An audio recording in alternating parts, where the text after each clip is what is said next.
tonight.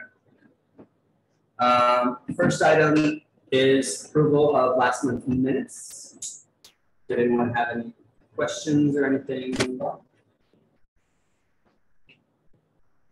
then seeing none, we will move on to first item was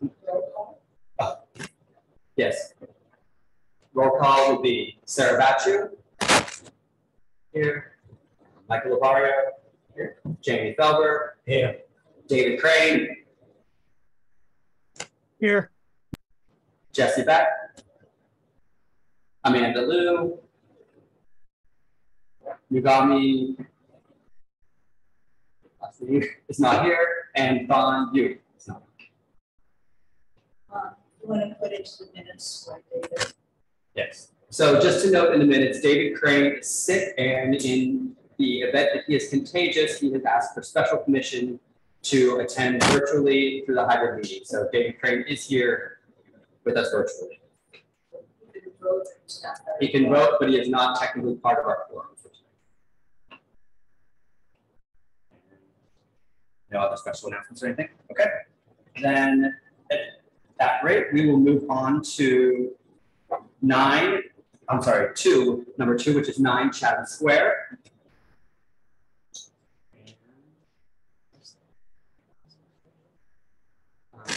It is, yeah, I guess sure. For Valerie is the password.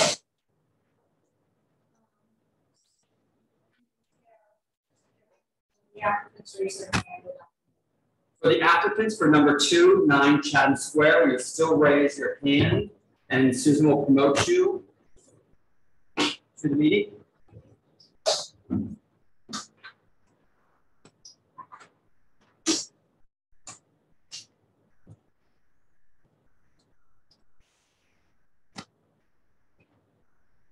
Hi there, can you hear me? So, hold on, I'm gonna see if I can turn you up a little bit. Okay, there we go. That's as loud as it goes, so hopefully you can hear me now. Hi, everyone. Wait, let me turn up here. Oh yeah, that might.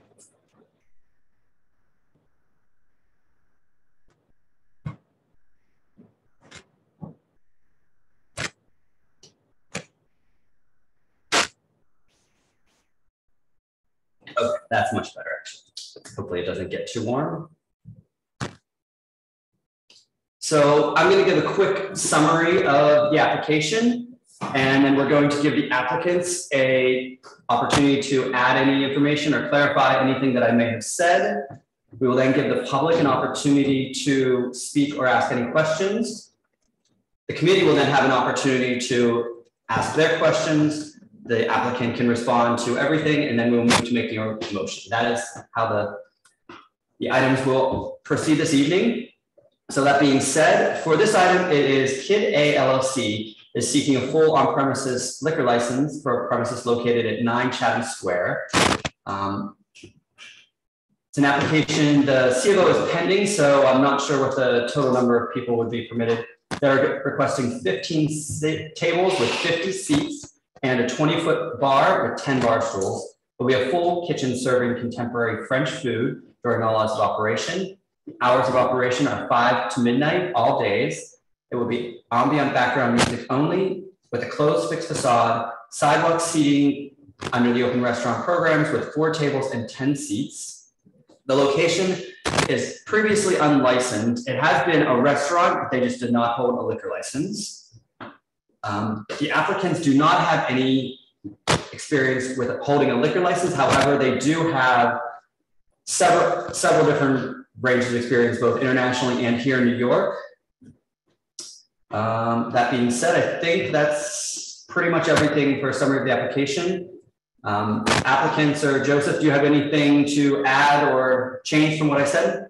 Yeah, I have just a couple of quick points, Clint, if I might, about the nuts and bolts of the application. And then I want Sam and Nick to speak to you directly for a moment and give you a little background on them and more information on their concept. So just to touch on the CFO issue, we are not seeking a place of assembly here, so it'll be 74 or less total. That's kind of what I thought. And just one note with the sidewalk seating, we included in there an intent to participate in the temporary DOT program. As when we were putting this application together originally, that was still a thing. As you know, it no longer is, so that will not be a thing. But we did want to indicate our intent to participate at some point in the future, just so the board was aware, but we fully appreciate that we're going to have to come back and do that. Okay, thank you for that. All right, Sam and Nick, you want to give a little background, please? Yep, thanks, Joseph, and thanks, everyone. I'll keep this intro brief, as I'd like to answer as many of your questions as possible. I'm Nicholas Michel, this is Sam Lawrence, and we're the co-owners of the restaurant. I focus on the dining room side of things, while Sam is the more talented individual and the chef. Collectively, we've been working in the restaurant industry for over 30 years and have worked and lived around the globe, including Melbourne, Tokyo, Paris, and Hong Kong. We've both called New York home now for the last decade and plan to do so for many more years to come. While living in New York, we've both held leadership positions in some of the city's leading restaurants. Sam was the head chef and culinary director for the group that includes Estella, Alto Paradiso, Lodi, and Corner Bar. And I've held leadership positions at the Mandarin Oriental, Nomad, Jupiter, and Rafts. I only mention these names for a couple of reasons. Firstly, they're all restaurants with on-premise liquor licenses. Secondly, the restaurants that are revered in the community and have been awarded Michelin stars, James Beard Awards, and have featured on the world's best restaurant lists. Most importantly, however, these restaurants are pillars within their community. They are favorites amongst neighborhood locals and New Yorkers, as well as amongst visitors from across the country and around the globe. These are the kinds of restaurants that Sam and I know how to operate, and it is our intention to do the same here at 9 Chatham Square. Thanks, guys. Also worth noting, Clint, before you get into questions and moving along, we got 107 signatures here in support of this application, 85 of which were within a 2-block radius. And we have a number of letters of support and emails of support from block associations, residents, and neighborhood stakeholders that I hope the board received and had a chance to review in advance of this meeting. We did. We received the letters in the application. I will say I did a count of the petition signatures, and I did come up with a little less because I don't know if it was just your scan, but there were some of them you had highlighted, so I assume they were people that were in the 2-block radius, but it was completely unlegible, so I couldn't really see anything at all. But even so, I came up with like 80 signatures basically. So okay.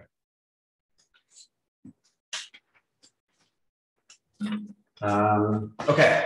That being said, is there anyone from the public that would like to speak to this item? Yeah, tell them to raise their hand. Yep, I see Carlin has his hand raised, Jan has his hand raised. Cora has her hand raised. Yeah, there's a bunch of hands going up now.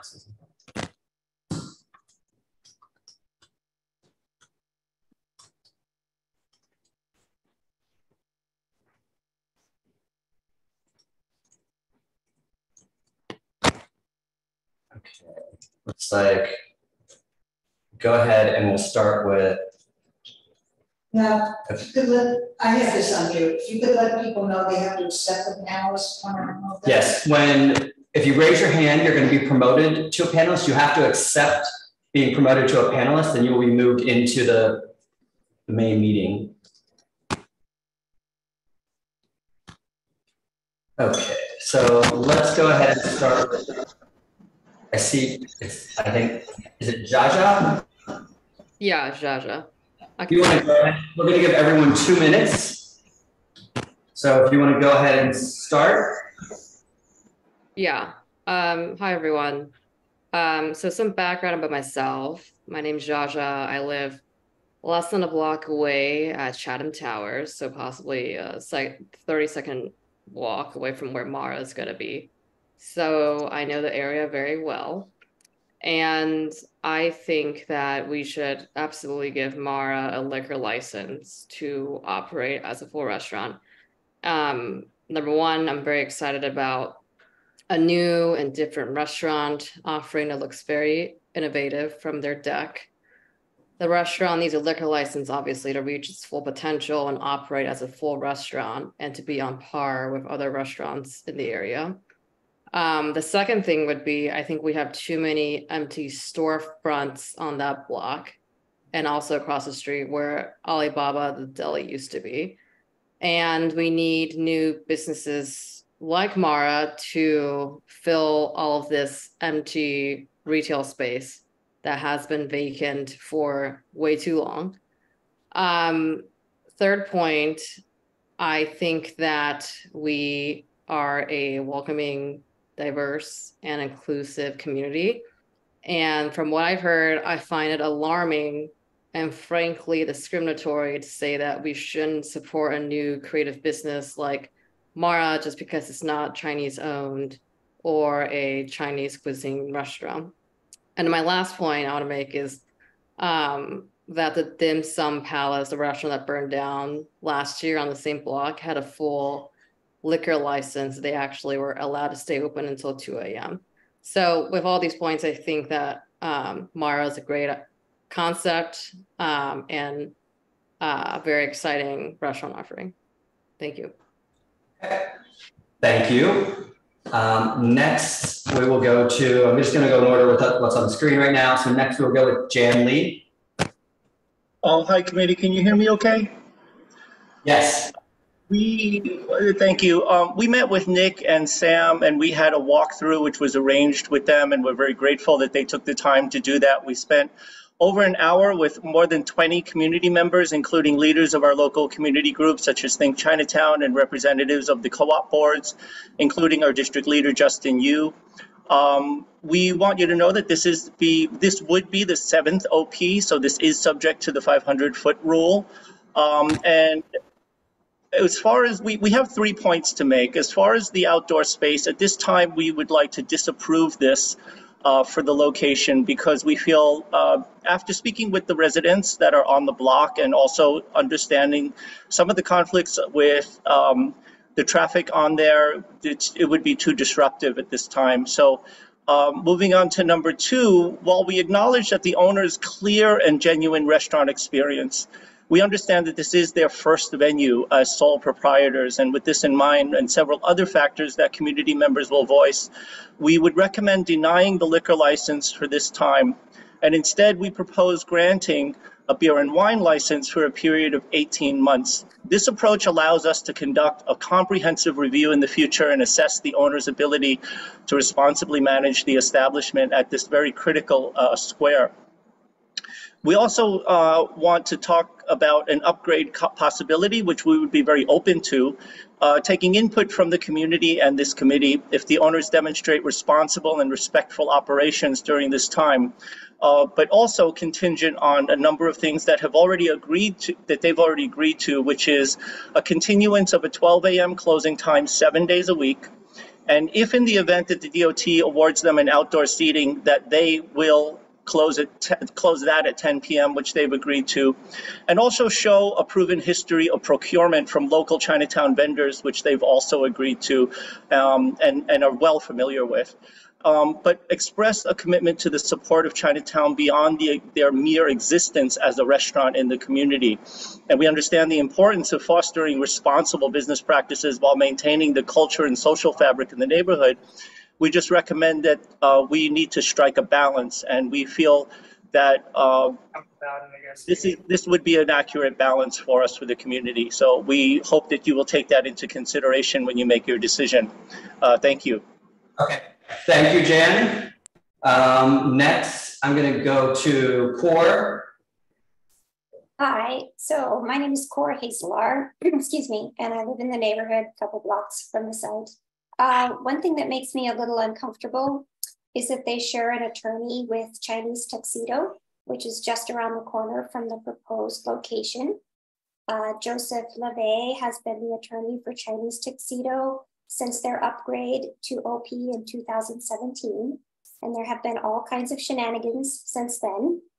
In 2018, Peachy's, the bar, opened in the basement of Chinese Tuxedo, where it operated as a separate entity, and contrary to their stipulations, featured DJs before and after the fact effort to legalize it later that year.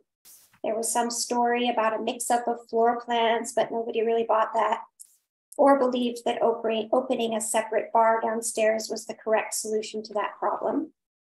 In 2021 and 22, DJs, live music, and burlesque shows were documented, again, contrary to their stipulations, at Chinese Tuxedo prior to their appearance at CB3 or another after-the-fact effort to legalize what they were already doing. The reason this is relevant is that no matter how nice these applicants appear, one wonders what advice they will get from Heilbronn and LeVay.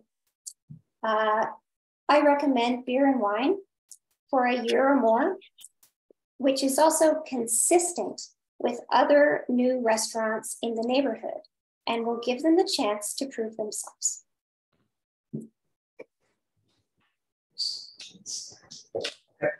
And that's everything, Cor. Thank you. Okay, next we are going to go to Richard. Hi, Richard Moshella. I live in the neighborhood and I also have a small business here in the neighborhood.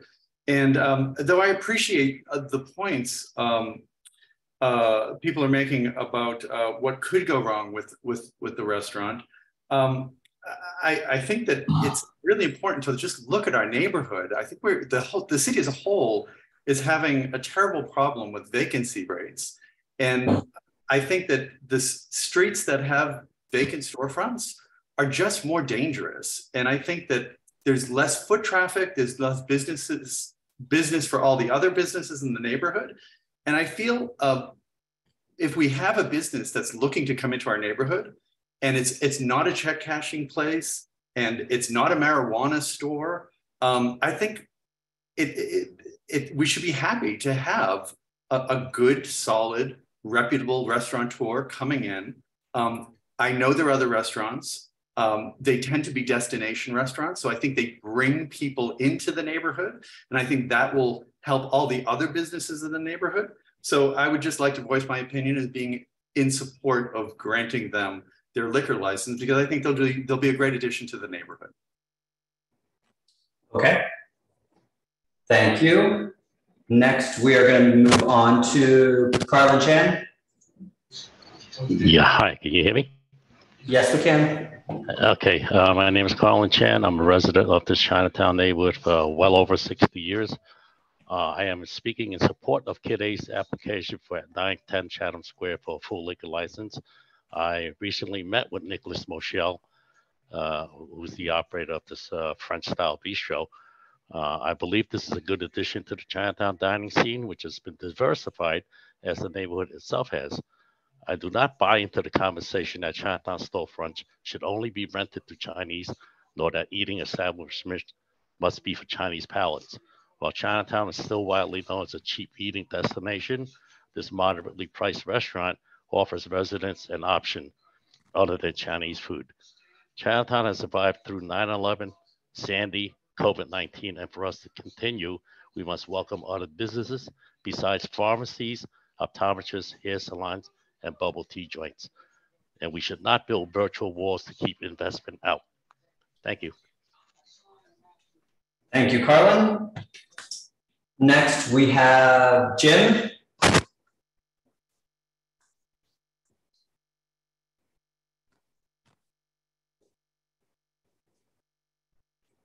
Jim, if you're speaking, we can't hear you. You're unmuted, but we can't hear you. Hi, I'm Amy Chin. I'm president of Think Chinatown. Can you hear me? I can, but I actually called on Jim. Oh, okay. I think he started talking, but we couldn't hear him. Oh, okay.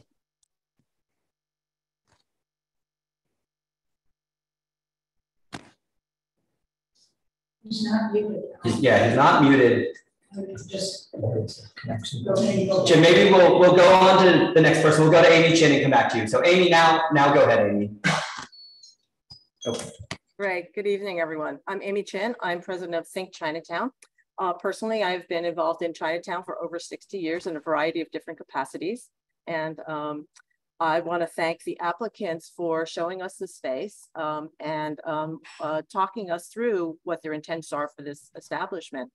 I just want to say that Chinatowns exist because of exclusion. The Chinese Exclusion Act of 1882 and also discrimination as a result of that and other conditions in our country made Chinatowns necessary. And Chinatowns continue to be safe harbors for our community. Historically, for over 200 years in America, the Chinese have been forcibly or violently driven out whenever the mainstream finds the property to be desirable. In a book by Jean Falzer called Driven Out, there are documentations of over 200 communities where Chinese Chinatowns existed, and they were driven out by various means. I am not saying that this is the situation here, but I want to state that understandably, as a community, we are protective of our Chinatown. We have seen how in New York, neighborhoods like Harlem and other neighborhoods have changed inalterably and also have driven out through gentrification the residents and businesses of that neighborhood. There are unintended consequences to this type of development in Chinatown. I am not saying that this applicant intends to do harm to Chinatown, but I also want to encourage caution given what we've seen in places like Harlem and in other neighborhoods in New York. Given that this is the first time liquor license at this site, and that if this is granted, it would stay with that site pretty much in perpetuity, and also in light of the 500-foot rule, and that this is the applicant's first liquor license, I fully support the proposal to not grant a full liquor license, but to grant a probationary wine and beer license for a set period of time and then to be reconsidered later. I enjoyed meeting Nicholas and Sam. My family is in the restaurant and food business. My sister-in-law, in fact, is a celebrated French chef. So I am not opposed to this business, but I really want us to proceed with caution and to make sure that this is right for the neighborhood. Okay, thank you, Amy. So let's see, next we will go on to Amy, see Barbara DeGangi, DeGangi, sorry.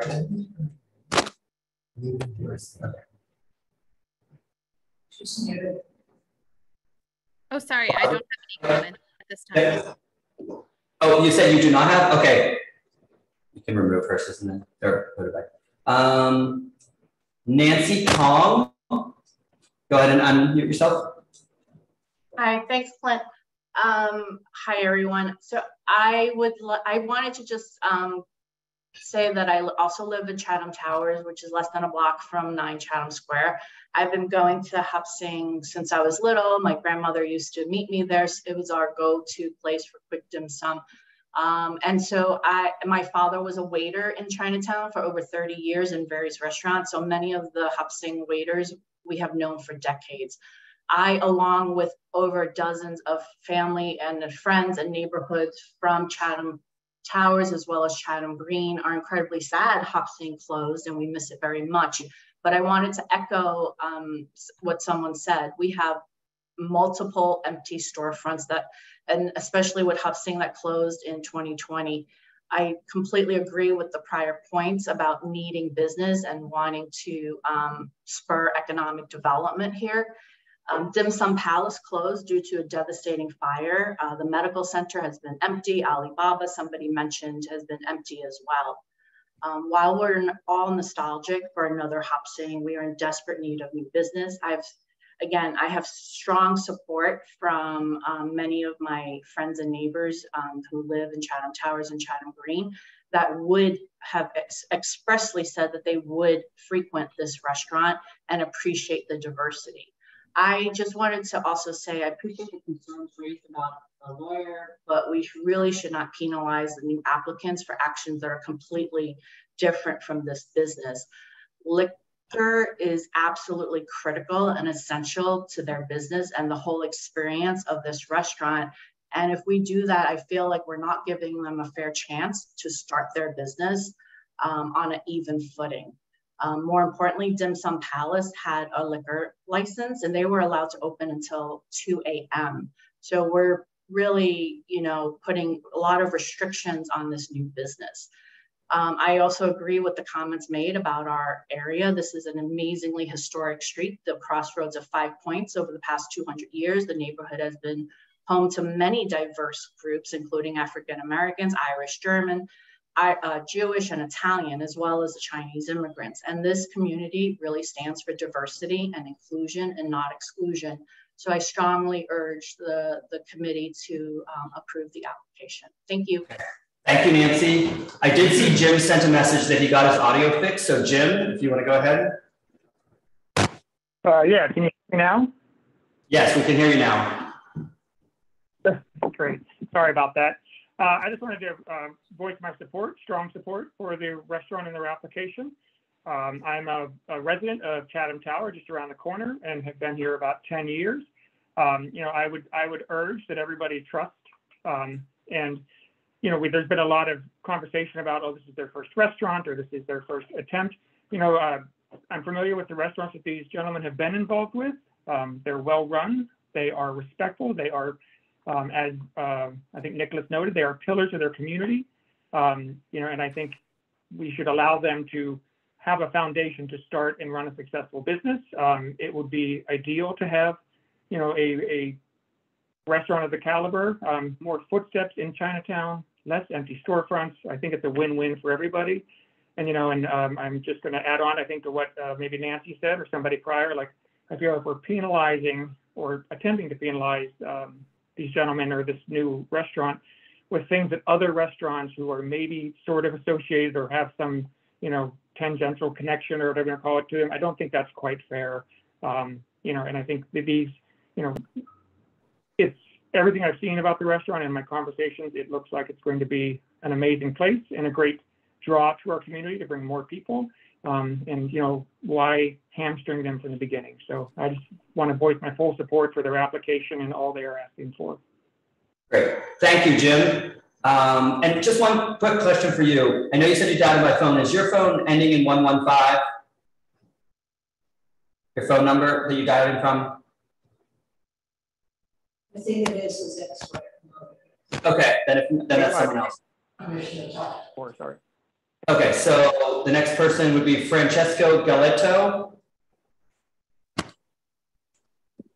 Hi, my name is Francesco Galetto. I'm a resident at Chatham Towers. I currently serve on the board of Chatham Towers, but I'm speaking completely as a resident. I 100% am fully in favor of this application for a liquor license. It is extremely difficult to run a restaurant without all of the bells and whistles that are necessary to run a restaurant in this city. I think that it brings a diversity to the neighborhood that is been here since it was 5 Points, and I very much think that storefronts need to be filled in this neighborhood, especially on the square. And having outdoor seating would be amazing, because I do believe that it would facilitate a cleaner sidewalk and potentially eliminate or facilitate a discussion for the bus stops that are out in front in Chatham Square that drive down to the casinos. Anyways, full support, and I wish team best of luck. Yep. Okay, thank you. Thanks. I see there's one other person with their hand up, and we added them. Ollie, if you want to go ahead and unmute yourself and speak.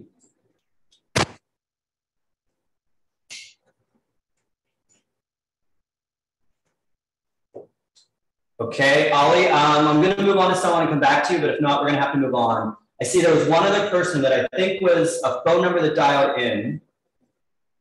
I wasn't sure if that was associated with Jim or not, but if a phone number ending in 115, if you would like to speak.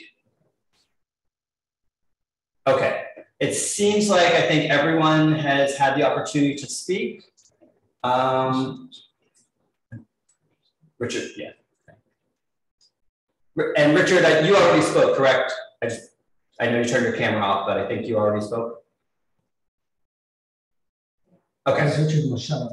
Yes. Okay, so everyone's had a chance to speak. So we're going to go ahead and move on to a committee discussion now.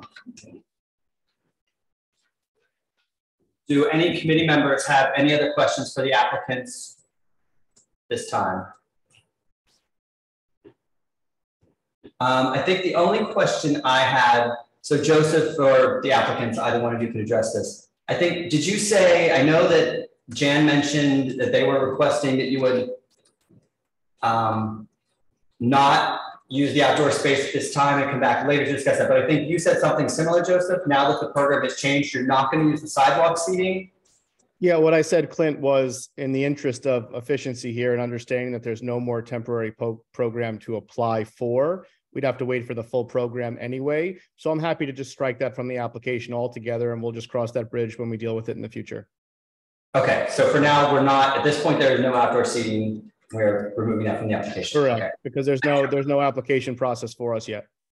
Yeah, one other question clarifying in the application, I should have asked this in the beginning. For the section where you had, where it asks for, it was, you will close all front and rear facade doors and windows at 10, or when, it's a closed fixed facade, isn't it? Yes. Okay, just clarifying that, so that's, I think everything else. And just a question for the applicants themselves for the resolution. How long, I know you both previously worked in various restaurants, both New York and internationally. What was your, I saw a couple numbers for years. How long have you worked in the restaurant industry? It's 30 years combined between the two of them. But if you'd like to hear from them directly, they can answer it more specifically. Personally speaking, my father's a chef, so arguably I've been in the industry for nearly all my life, but professionally, I've been working in hotels and restaurants for over 20 years. And I've been working in restaurants and managing restaurants with full liquor licenses in New York for the past 10 years, and in Paris for 3 years before that, and Australia 2 years before that in management in restaurants. Okay. So, I guess Ollie did figure out, go ahead, Ollie, if you have anything to say, any questions? Still needs to unmute. You need to unmute yourself. Okay. Hi, yes, sorry, I can't turn on my camera, I'm driving and my Zoom somehow booted me off, but I just wanted to voice my support for the application as well. I live less than 2 blocks away from where the restaurant would be at 9 Chatham Square. I'm at Chatham Towers. My thoughts are nothing particularly new compared to those who already voiced their support, but I do think that when neighborhoods allow storefronts to stay vacant for too long, it can have a very detrimental effect on both the street scene, the safety, and the economic health of an area. And I think, for that reason alone, we should support this application. This is a nice restaurant. The operators involved have a long history of operating well-run restaurants in other areas that have, greatly benefited from the presence of those restaurants. As we know, businesses like this do also have positive ripple effects in neighborhoods. And I really do think that, these guys are professionals. They're not going to be operating a nightclub here. It's closing by midnight. And I think that all the points that were already made in support of this application need not be repeated since, everybody's time is valuable. But that's my 2 cents. Thanks, everybody. Perfect. Thank you very much. Okay. That being said, I was going to go back to the committee. Sarah? My question is, I heard in Jan's testimony the suggestion that the applicants have a wine beer license for 18 months. I'm curious, since you have been in conversation with each other, where you guys feel you are on that request. Yeah, it's something that we talked about, but not something that we feel that we can do with the type of restaurant this is going to be. I'll let my clients speak directly to it, but it really has to do with the customer experience and the type of food that's being offered. They really feel like, you know, a cocktail list is warranted to complement the food, and beer and wine just won't get it done. But if you guys have anything further to add, please do. Yeah, I think, you know, to what I spoke about earlier in terms of just the experience that we have and the kinds of restaurants that we've operated in the past, the liquor, the presence of liquor and cocktails has always been a crucial part of the piece. I don't want to say that it's the most important part, but you know, it is an integral part of our vision. And I don't think that our vision can come into full fruition if we don't have that. And, you know, we're looking to be successful from right off the bat, and we want to make sure that given that. Okay, thank you. And I think Susan raised her hand. Yeah, I was going to say, we really can't entertain that anyway, because there's no way we can say that we'll give you a license, you know, we'll operate in 18 months. We can say, you know, you can always come back, which we don't have to tell you anyway, but there's no guarantee on what the vote would be, so we could never entertain that. Yeah, I was just curious more about like the way we typically do it, where somebody agrees to come back, like you just said. But it sounds like that's not something you're willing to do, so I wanted to ask that. That's all. Well, I would say in any case, there's absolutely no guarantee what the vote would be, you know, when someone comes back. Okay, anyone else from the committee have anything to say or add or question? Okay, that being said, does anyone want to propose a motion for this resolution?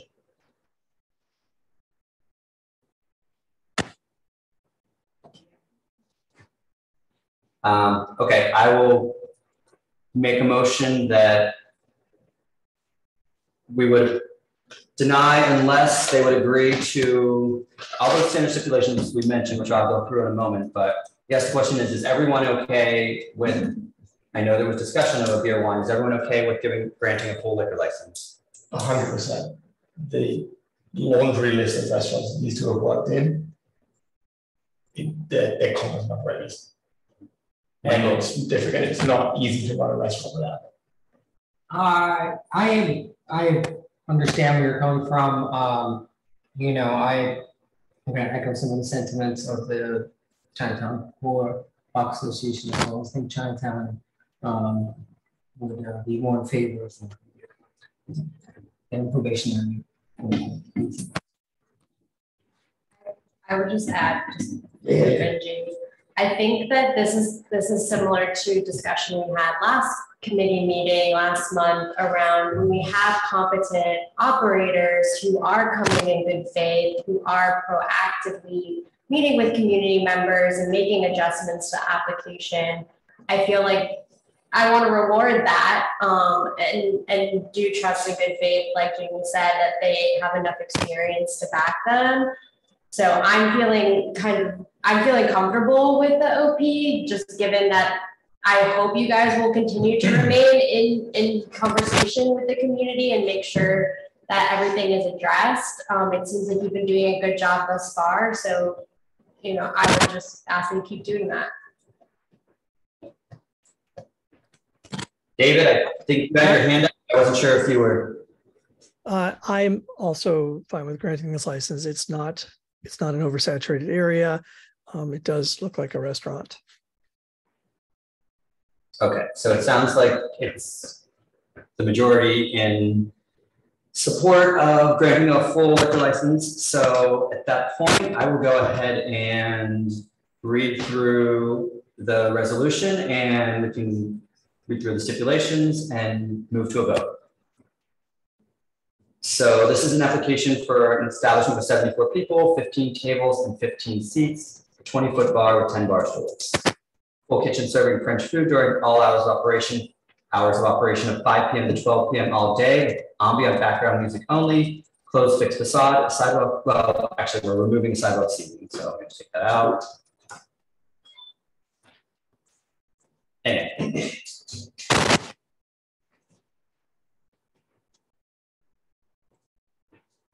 so there were, let's see, there was 1, 2, 3, 4, 5, 6, 7. We had 7 residents speak in favor of the application. 2 were in opposition with reservations. And we received 1 email, 2 emails actually, but those people both spoke this evening. So we'll note that. This application is for a location that has never been licensed. However, the applicants do have over 30 years experience combined working in legitimate restaurants. They are requesting early hours of 12 p.m. I'm sorry, 12 a.m. And they do seem they had 80 signatures from within 2 blocks of the location. Does seem like they have made an attempt to work with the community, and hopefully, as Sarah said, they will continue. So therefore, Community Board 3 recommends denial of the application for a full liquor license for Kid A LLC unless the applicant agrees to the following stipulations. 1, they will operate as a franchise. What? Are we going to put the stipulations? I don't think anyone's on Zoom. The reason I'm asking is it's so often it does. Mistakes, you know, that we have them let me share them. Let me sign the applicants. I will be doing the stipulations, so let me sign. I'll be signing these in quickly. And then I'll do it. That's right. Give me one. If you want to pause 1 second, I'm going to just join the Zoom. I'll put these up on the screen so you can actually see what I'm reading. You know, people often catch things later. It's just kind of big.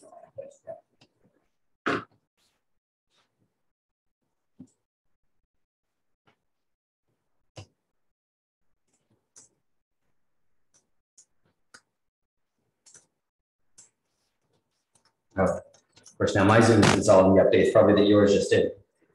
What? I said my Zoom is now installing the updates that you said yours just probably did when you opened yours. I feel like every time I've opened it in the last 2 weeks, updates. Yeah. It's my line is working.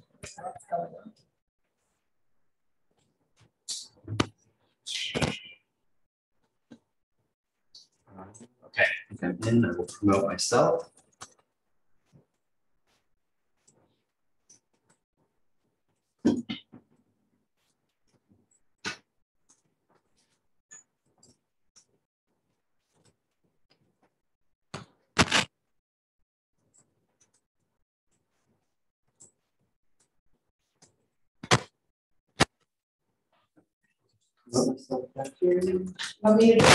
I can do it back here. It's fine. Just okay. Should be in. Okay, everyone. I'm going to share my screen.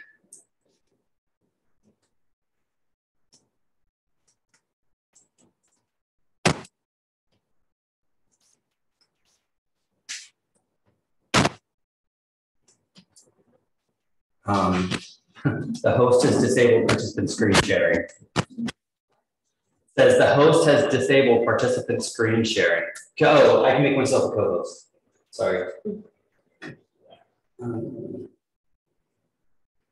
The host is actually on that computer. Yeah. Okay. Now I should be able to share my screen. Cool. So you should be seeing the stipulations on the screen. So it is this is an application for a full liquor license. They will operate as a full service French restaurant with a kitchen open and serving food during all hours of operation. Their hours of operation will be opening no later than 5 p.m. and closing by 12 p.m. all days. So I'm going to check this off for now that you will not use commercial space for outdoor use, including open restaurants.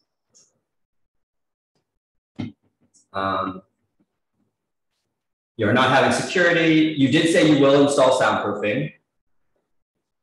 And then you answered, it will have a closed fixed facade with no open doors or windows except the entrance door, which will close by 10 p.m. or when amplified sound is playing.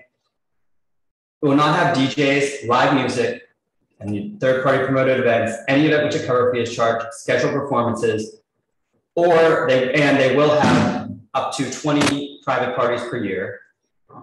And just for clarification, private parties are basically a buyout of the entire restaurant, not if you're having a birthday party in one section of your restaurant. I will play ambient background recorded music only. I will not apply for an alteration to the method of operation without coming to CB3 first. I will not seek a change in class, which this is already full liquor, so I will not participate in pub crawls or have party buses. I will not have unlimited drink specials, including boozy brunches with food. I will not have happy hour or drink specials without time restrictions. I will not have wait lines. I will have a staff person responsible for ensuring no loitering, noise, or crowds outside. I will conspicuously post the stipulation beside my liquor license, and residents may contact the manager owner at the number below with any complaints, and they will be addressed immediately. Does everything look good? Yes, sir. Okay. That being said, we are going to move to a vote. Sarah Baccio? Yes. Michael Lavario?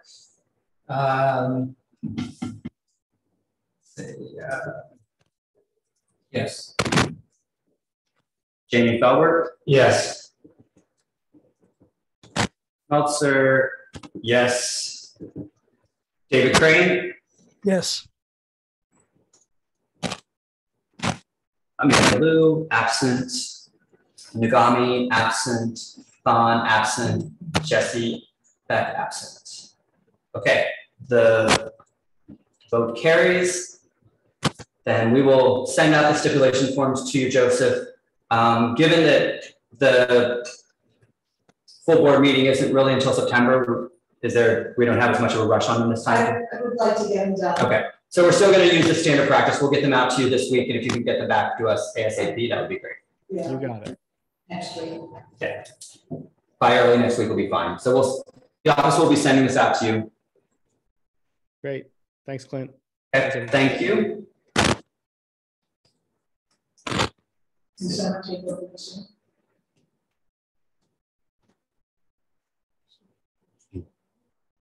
Well, I mean, you can do it here. Sarah will do it.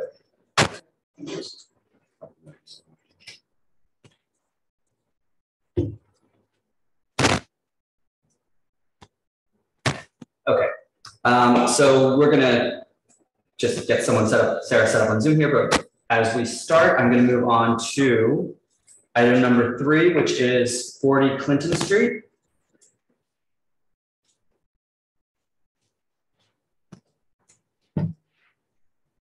And give me 1 second, I will give you a quick summary of that.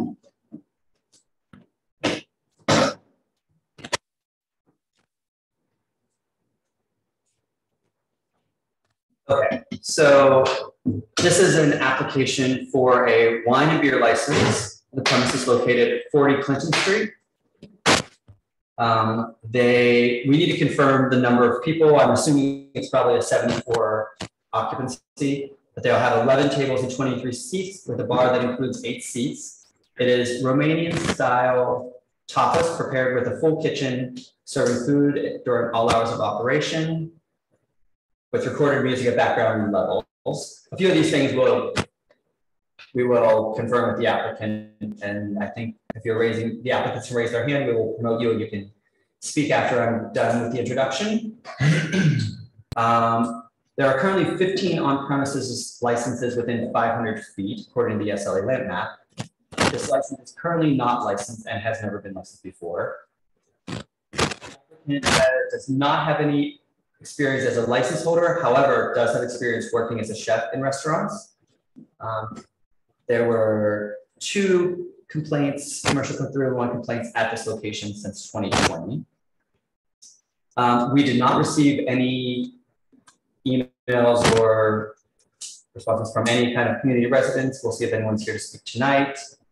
And they have 19 residents who live within 2 blocks of the location signed a petition in favor of this application. That being said, we will go ahead and promote the applicants and anyone who's here to speak.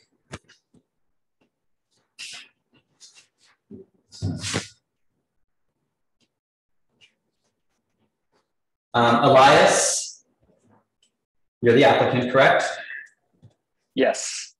Do you have any representation here tonight, or is it just? It'll be just me to start. I do have representation, but he's actually having trouble signing into the Zoom. Okay. But I'm happy to start jumping in. Okay. If you want to go, have you heard my introduction? Did you have anything to add or change from what I? Sure. Yeah. So like you mentioned, 23 seats inside. We do have a small backyard that we use predominantly as a garden. Looking to do about 20 seats extra there. No live music outside, no DJ music inside, no live performances inside. We do intend to close the restaurant every day by midnight, 10 o'clock outside. And just a little bit about myself, as you mentioned, I've worked as a chef for the last 7 years, started in a Taiwanese restaurant after I left the art world. I used to work as a curator and as a sculptor. I still do curating on the side for fun, still own a small art gallery, and I do pop-up shows around the city. But decided that I wanted to kind of connect to people a little bit more with what I do, and food was the way that I've always done that. All of the recipes at the restaurant are actually my mother's recipes directly from her cookbook. So the restaurant's actually named after her. Her name is Oti. And the design of the restaurant was actually done in tandem with my father. So it's definitely a sort of family restaurant. We want to keep it that way. We feel like beer and wine will just enhance the dining experience. We have a diverse staff, a really great staff, 7 people. So they all are very involved in the community. It's actually a big way that we do the restaurant industry. We want to make sure that we give back to the community and our local support of efforts within the community. So they actually receive, for example, like bonuses at the end of every year for every week that they actually volunteer at an organization on the Lower East Side. So we want to make sure that we're a healthy participant. You know, as an immigrant myself, coming from a refugee family, I wanted to participate in the long history of the Lower East Side and what it's done for immigration, especially in the United States and in New York. So we're thrilled to be able to, join that effort and continue participating in that really rich story. Okay. Yep. I have a couple questions, but is there anyone here from the public that wants to speak to this item?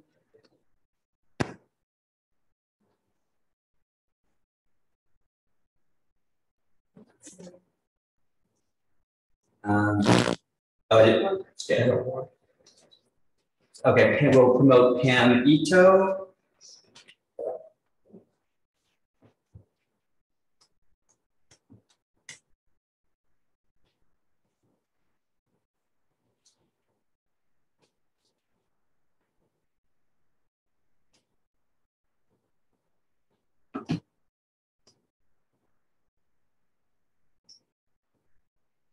There it is. Okay, hi Pam, if you want to go ahead and we'll give you 2 minutes.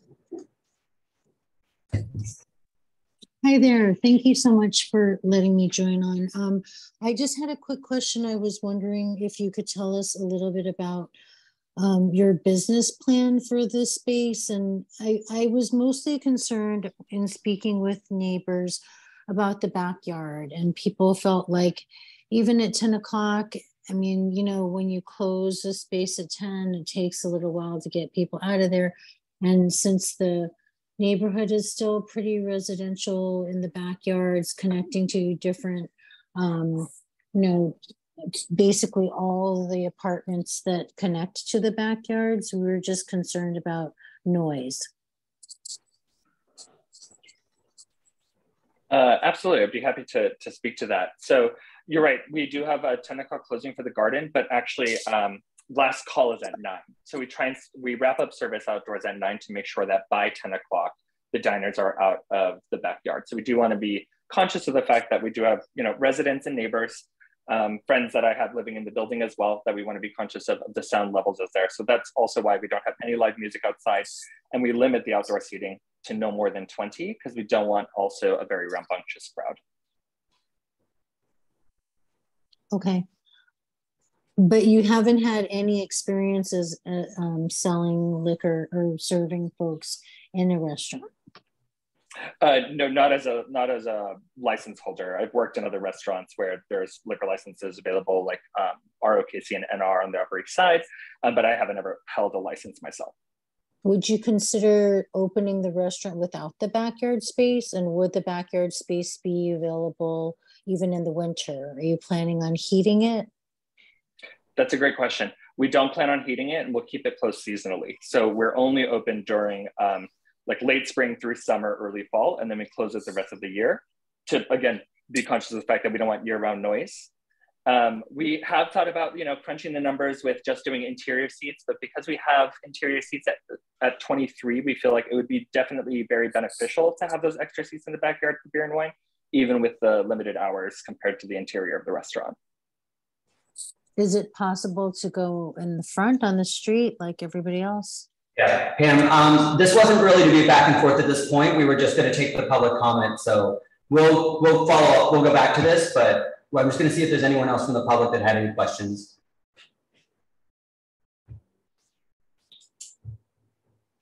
And I don't see anyone else from the public. So there was a couple of questions that I was actually going to follow up on as well. In regards to your outdoor space, and you mentioned that's why you're not having live music, but you're not having live music inside either, are you? Correct, no live music at all. That's what I thought. You said that's why we're not having live music outside. I just wanted to clarify that. Yeah, and further clarification, no music at all outside, not even a sound system. Now, I mean, music inside, sorry. I guess my question about your backyard space fronts on the playground, correct? It actually backs up to the community garden on Clinton Street on the left side. And so then around it is residential. It's not on the back of the building, it's on the left side of the building. The community garden is on the left side of the backyard, yes. Okay. But it's not, I mean, I guess in some ways that makes me feel a little bit better that it's not in the back of the building where it's in, sometimes there's kind of a cavern of sound that travels behind buildings. I'm sorry, can you repeat that? I couldn't quite catch that. Sometimes when outdoor spaces are in the back of a building, oftentimes there's kind of a cavern or valley of sound where sound will travel behind buildings. It is off to the side adjacent to the community garden. That makes me feel a little bit better about it, that it's not. And when I look at your diagram, you're proposing, yeah. You're correct. On the left side, it's open space into the community garden. So there's actually only two sides of the actual backyard that have additional buildings flanking it. So there is like an escape. It isn't totally siloed. And it's 20 people is what you're proposing for outside, correct? That's right. Maximum 20 people. We want to keep it actually predominantly as a garden. So we want to just, plant beautiful flowers, have some veggies out there just for fun, some lights, but really just keep the seating minimal. I have a question. Online, you've got a bunch of reviews for a place by this name at this location. Are you currently operating without a license? Not like without a liquor license and you're just applying for it? What's going on? Oh no, so yeah, it's the Google systems are really kind of confusing. Actually, we've never operated at the location. We did a short 3-month pop-up at 15 Essex Street. And then when we changed locations, we opened up this new location, we changed the address, but all of the sort of, everything that came from before sort of funneled into 40 Clinton. We've never operated at 40 Clinton or ever operated as a full restaurant yet. Okay, because when I went by the space, I didn't see anything operating there, so I didn't think you had started operating in any capacity yet. That's right. Yeah, we haven't started operating yet. We intend to open in the next 3 weeks.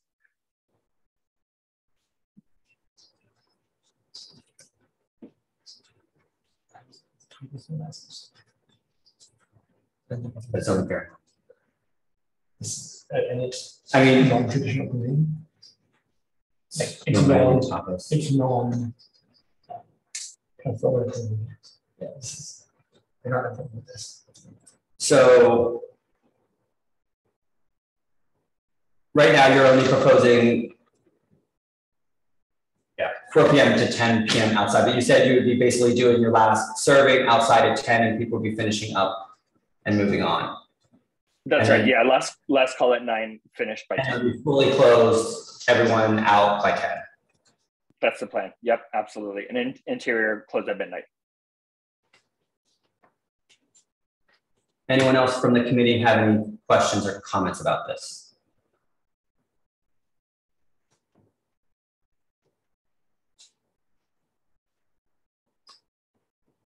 Okay.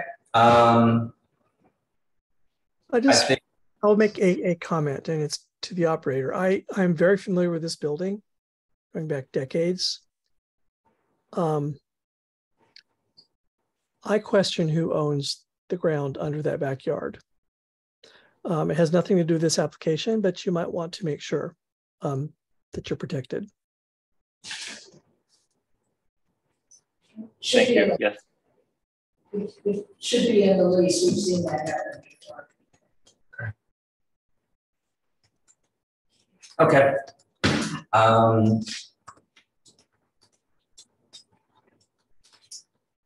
Anyone make a motion for this item?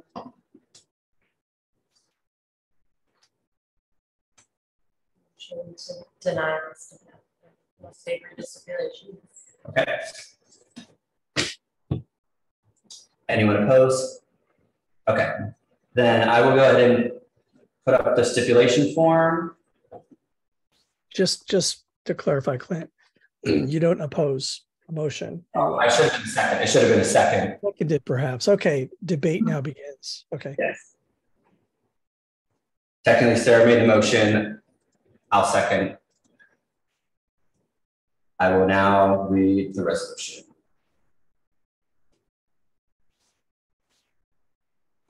Or the stipulation, technically.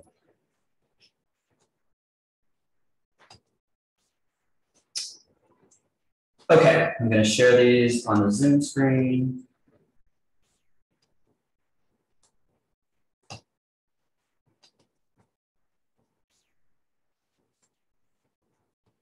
Okay. We would recommend denial unless the applicant agrees to the following stipulations. It would be a wine and beer license operating a full service restaurant serving Romanian style tapas with kitchen open and serving food during all hours of operation. The hours of operation will be 4 p.m. until 12 p.m. on all days.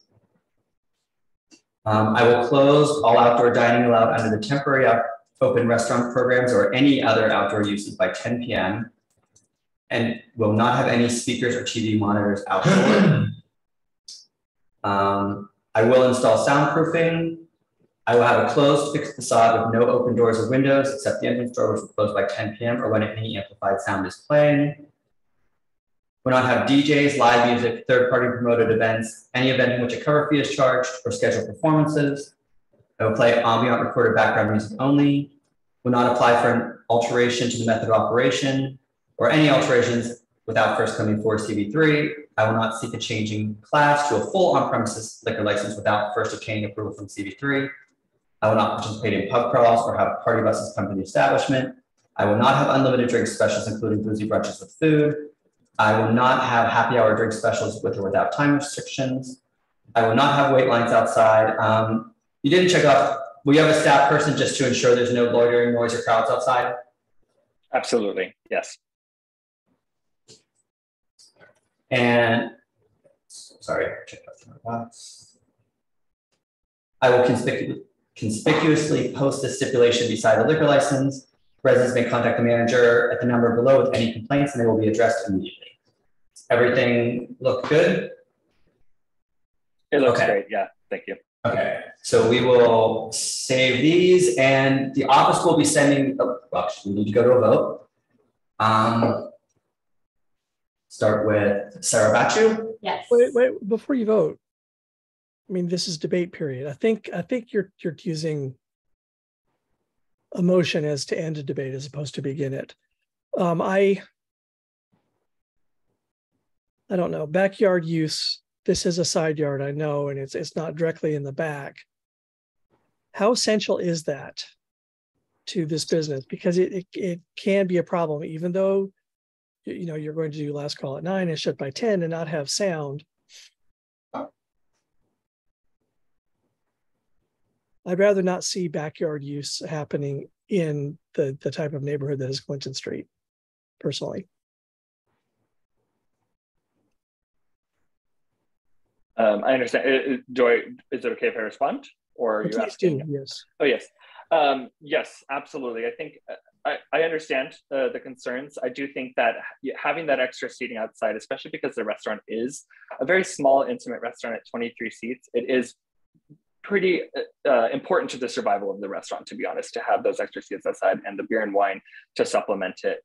It really does help, you know, increase ticket prices, as we know, and we'll make sure to take absolutely every step to ensure that the backyard is a pleasant place, that the neighbors are happy, that we're well within the compliance, and we'll follow all the rules as well, just to, you know, be sure that we do that. But it is quite important to be out there in the backyard, especially if we have the use. And we'll definitely be sensitive to the community. Oh, okay. All right. It's good. Clint's right. It's not in the backyard surrounded by buildings. It's just. I agree with your concern, David, and normally I would be a little more concerned, but I did, you know, I've been by this and I actually did specifically go down to look, and I kind of walked around from the other side down Attorney Street to look across, because I was thinking he was supposed to be in the back, but hopefully I'm not wrong, but I feel like this won't have much of an impact.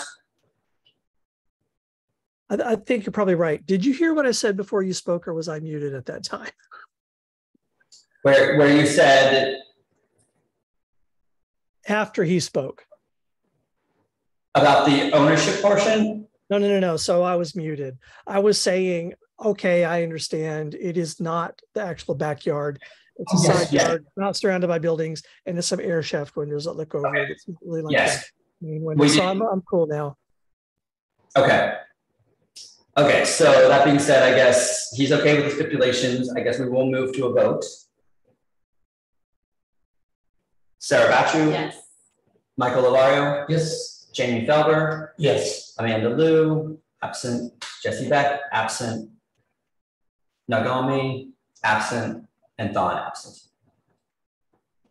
And David. And David Crane? Yes. And Clint Smeltzer, yes. Okay, the motion passes. Thank you. The office will be sending you out the stipulation form. You'll have to have it signed and notarized and returned back to them. And they will send you instructions along with that. Thank you very much. Thank you.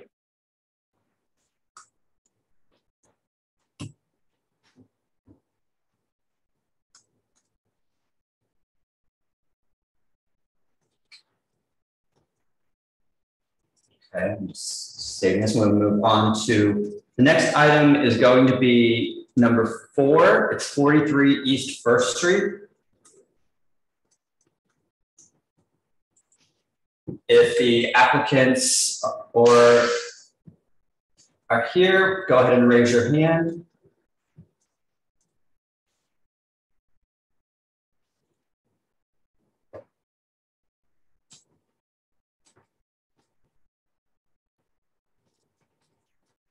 That's other.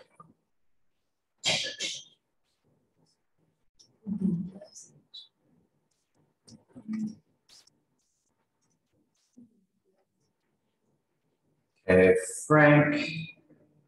Don't see the applicant at the moment. You said this was 43? 43 is first. Okay.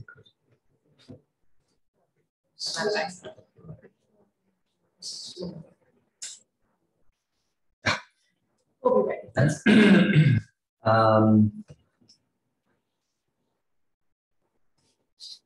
Bashir, right? Yeah.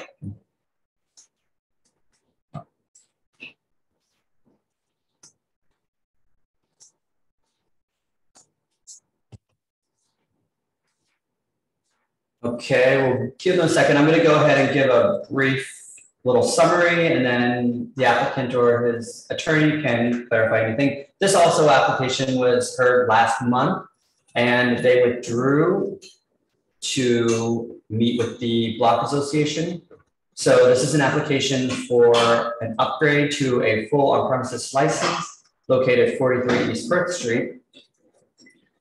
It's an establishment of 12 tables and 52 seats, a bar with 6 seats, and 4 seats at the 2 outdoor tables within the building lane. A food prep area preparing Mediterranean food, serving food during all hours of operation. They have 3 televisions, background music with volume controlled speakers from streaming services, and DJs on the weekends. No live music, no promoted events, no scheduled events, no events where a cover fee is charged. There are 11 full on-premises liquor licenses within 500 feet. As we went over last month, the applicant there were several other businesses that the applicant has held liquor licenses at. And there were some SLA violations where fines were levied on those violations over the past several years. At this location, there's been 15 commercial flu 1 complaints with NYPD action, April 26, 2016 through March of 2019. They were all for Cozy Cafe. The First Street Block Association actually did meet with the applicant. They've opposed this in the past. They did meet with the applicant again, so we'll probably hear from them about their discussions since last month. Is there anything, Frank, that you would like to add? Oh, there's, yeah.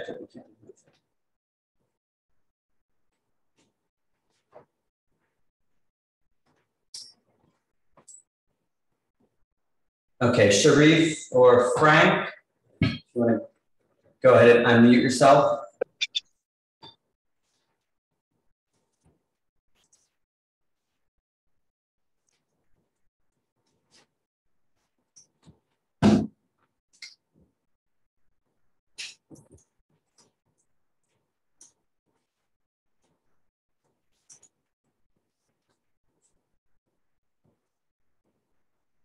Is there anything you would like to add, Frank or Sharif, to my brief, choppy summary?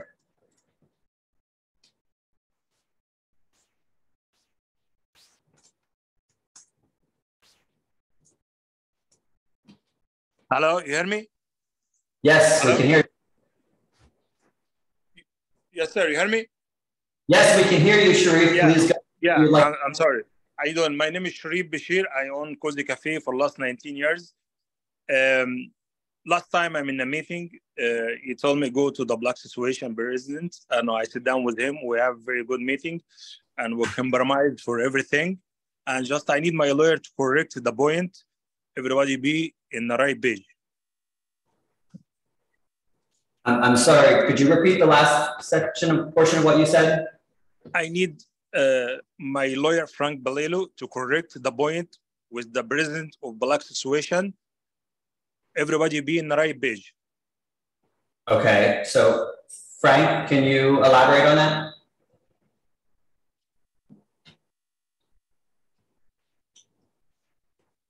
He's unmuted, but we can't hear. Yeah, Frank, you're unmuted, but we can't hear you on your side.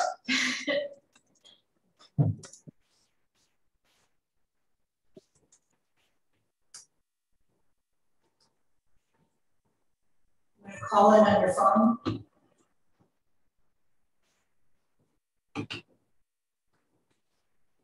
Can you, yeah, if you can dial in on your phone, that might help. I forgot I'm talking about that video. We'll just take this opportunity to say that my position on hating everything about COVID has evolved, and I hate everything online now. I don't disagree with you on that. Taking advantage of it tonight, obviously, but still.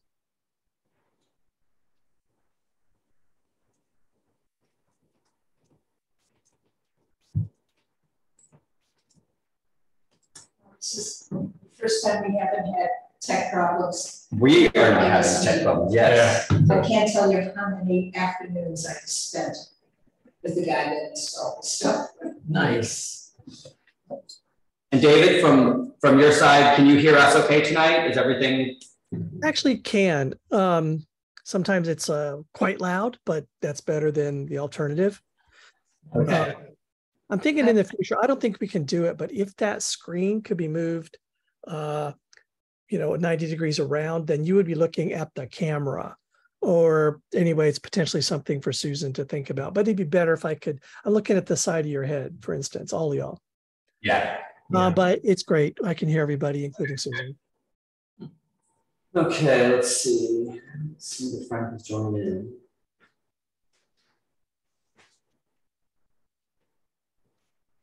And I don't see anyone. There's people here to speak. Okay, they just haven't raised their hand yet. So who's Howard? Howard, I don't know. Howard. Doesn't seem like he should be there, right? Well, he's not promoted yet, is he? I promoted him. Yeah, he is. Or he was. Okay. He's not now. Okay. Yeah, the Block Association is here. Okay. Okay, see, I think Frank is back, maybe.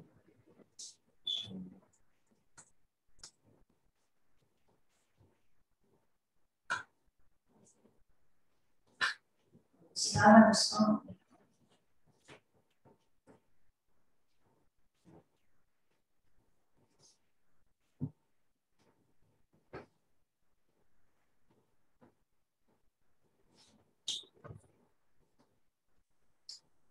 He needs to select another microphone, maybe. Yeah, maybe Frank, maybe check, can you select another microphone under audio settings? Is it something like that?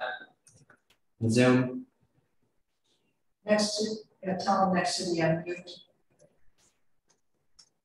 Sometimes a mic, like on a headset, for instance, will have its own on-off button. Not on a headset, I can see, so. Right, I know, but maybe it was a similar thing. If it's not the computer mic, I don't know. Unmute and I'll give you different microphones.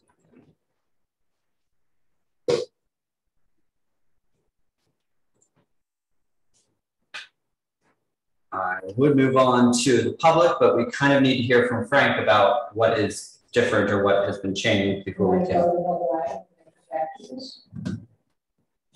Good.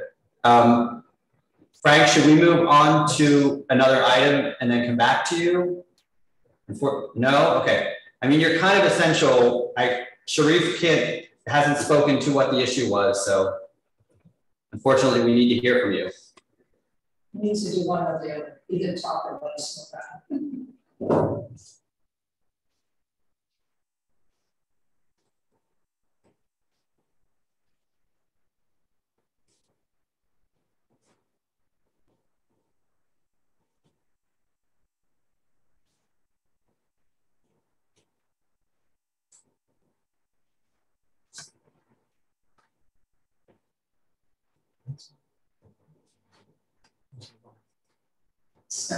Yeah, Frank, we're gonna, either, can you dial in on your phone, Frank?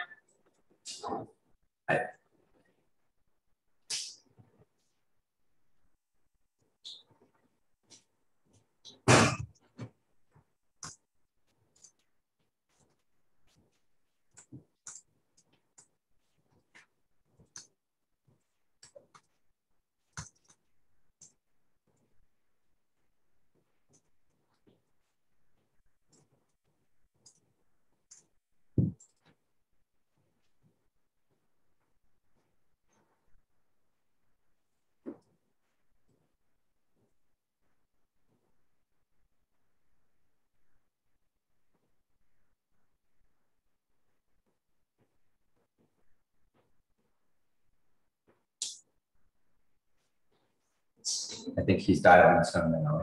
Yeah.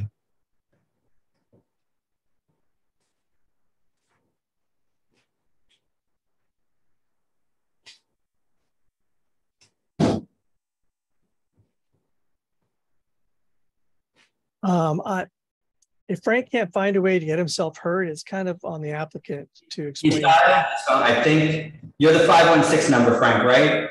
Oh, cool. Yes. Just allow him to talk. Okay. Okay, Frank. Now can we hear you?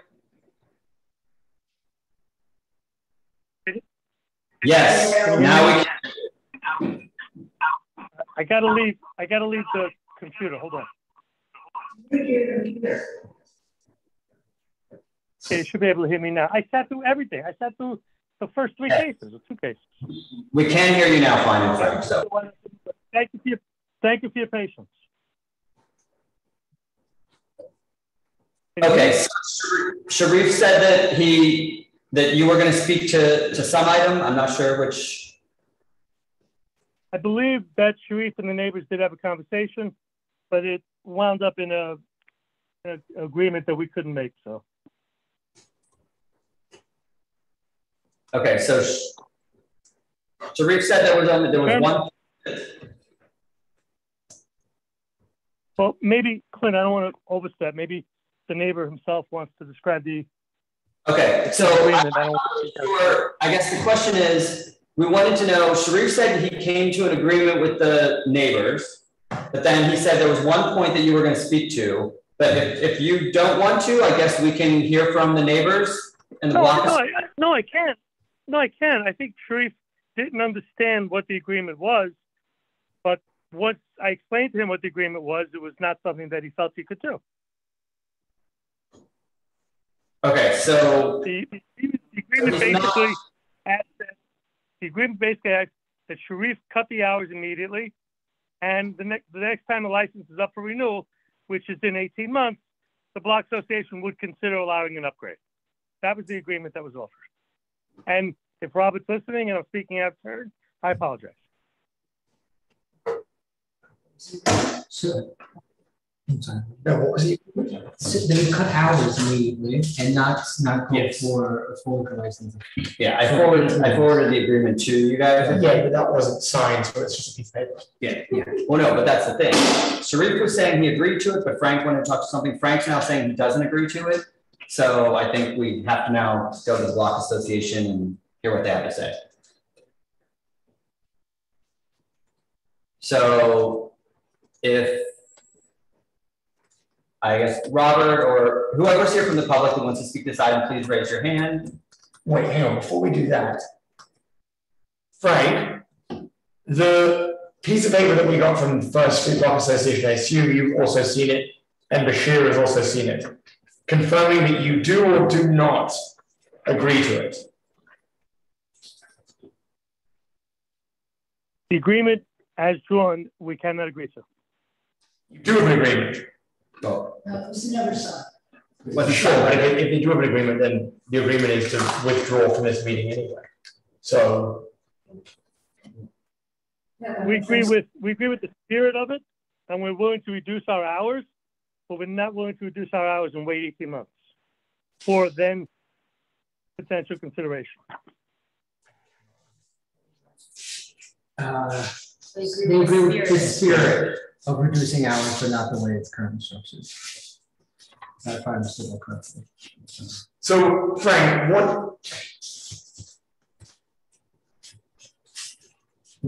taking the spirit out of it and putting the words in it, what are you agreeing to or would you agree to? Because otherwise we're just going to hit testimony, the neighborhood and have no idea what you guys are agreeing to. We would agree to the hours that is proposed in the agreement, would even agree to begin them immediately. But in exchange for that, we want to be able to upgrade from wine and beer to liquor. So you're agreeing with the hours, but not the. Sorry. So you'll do hours immediately, but you want full OP as a result. I'm having a real hard time hearing. Is a real feedback. What was that you said, Clint? So I think, Frank, what we were saying is you would agree to reduce the hours, but you're not agreeing to beer and wine until the next renewal. I'm not agreeing to an upgrade from beer and wine to liquor until the next renewal. That's 18 months away. Wait, you said you're not agreeing to an upgrade. No, I don't want to wait 18 months for the upgrade. Yes. You don't want to wait till the renewal for the upgrade. You want the upgrade now, and you would agree to reduce the hours now. Right, but I mean, let's just think it through. An upgrade now is still going to take about 8 months at the Liquor Authority. I am willing to reduce the hours immediately, though, in deference to the neighbors. From what I heard last month, it's the late hours at this place that seems to be the problem. So we think we're addressing the problem, but we just can't sit back at those reduced hours with only wine and beer for 18 months. Okay. Okay, we're clear on that. So I'm gonna, if you don't have anything else to add, correct? I'm moving on to the public. Sorry. Okay, so I see Robert with his hand up. I'm gonna promote you. There'll be a slight lag and then unmute yourself, Robert.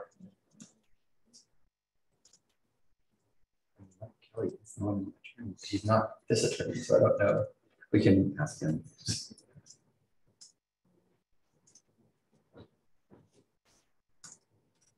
Okay, Robert, you can go ahead and unmute yourself.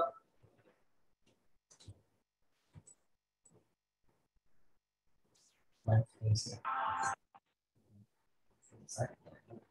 we can still let him talk. So, are we waiting for Robert to speak? We're waiting for Robert to speak. Robert? Yeah, you can go ahead and unmute yourself, Robert. You are promoted to a panelist now.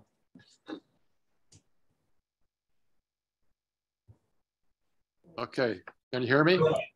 Yes, we can hear you now. Well, so as I understand it, Frank is saying that they're willing to accept the reduced hours. They just don't want to wait for 18 months for the trial period to make sure that Sharice conducts the cafe appropriately. And that we can have confidence in giving him an OP. I mean, that was the whole thing. Basically, we just feel like with the bad history that Cozy has, they should be willing to prove to us that they deserve the upgrade by having a relatively complaint-free business.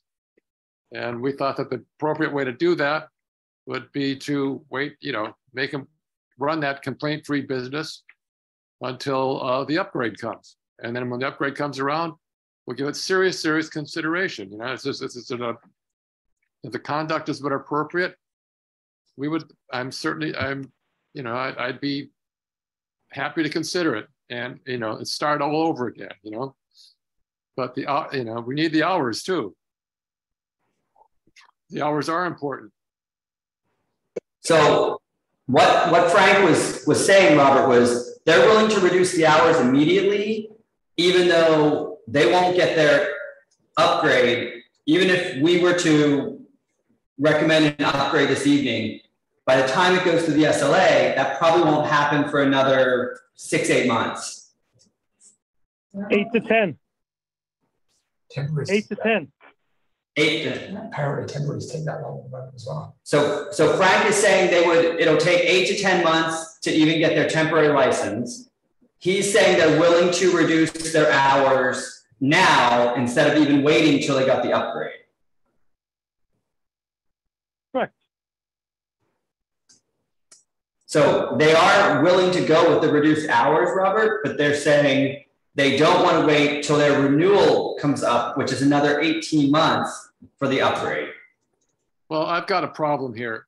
I've got the, I would have to consult the block about this.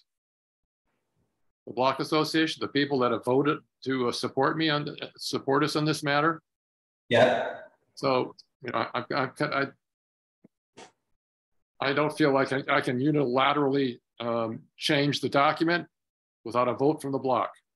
I do understand that. I mean, we did postpone this or have them withdraw from last month to come back this month.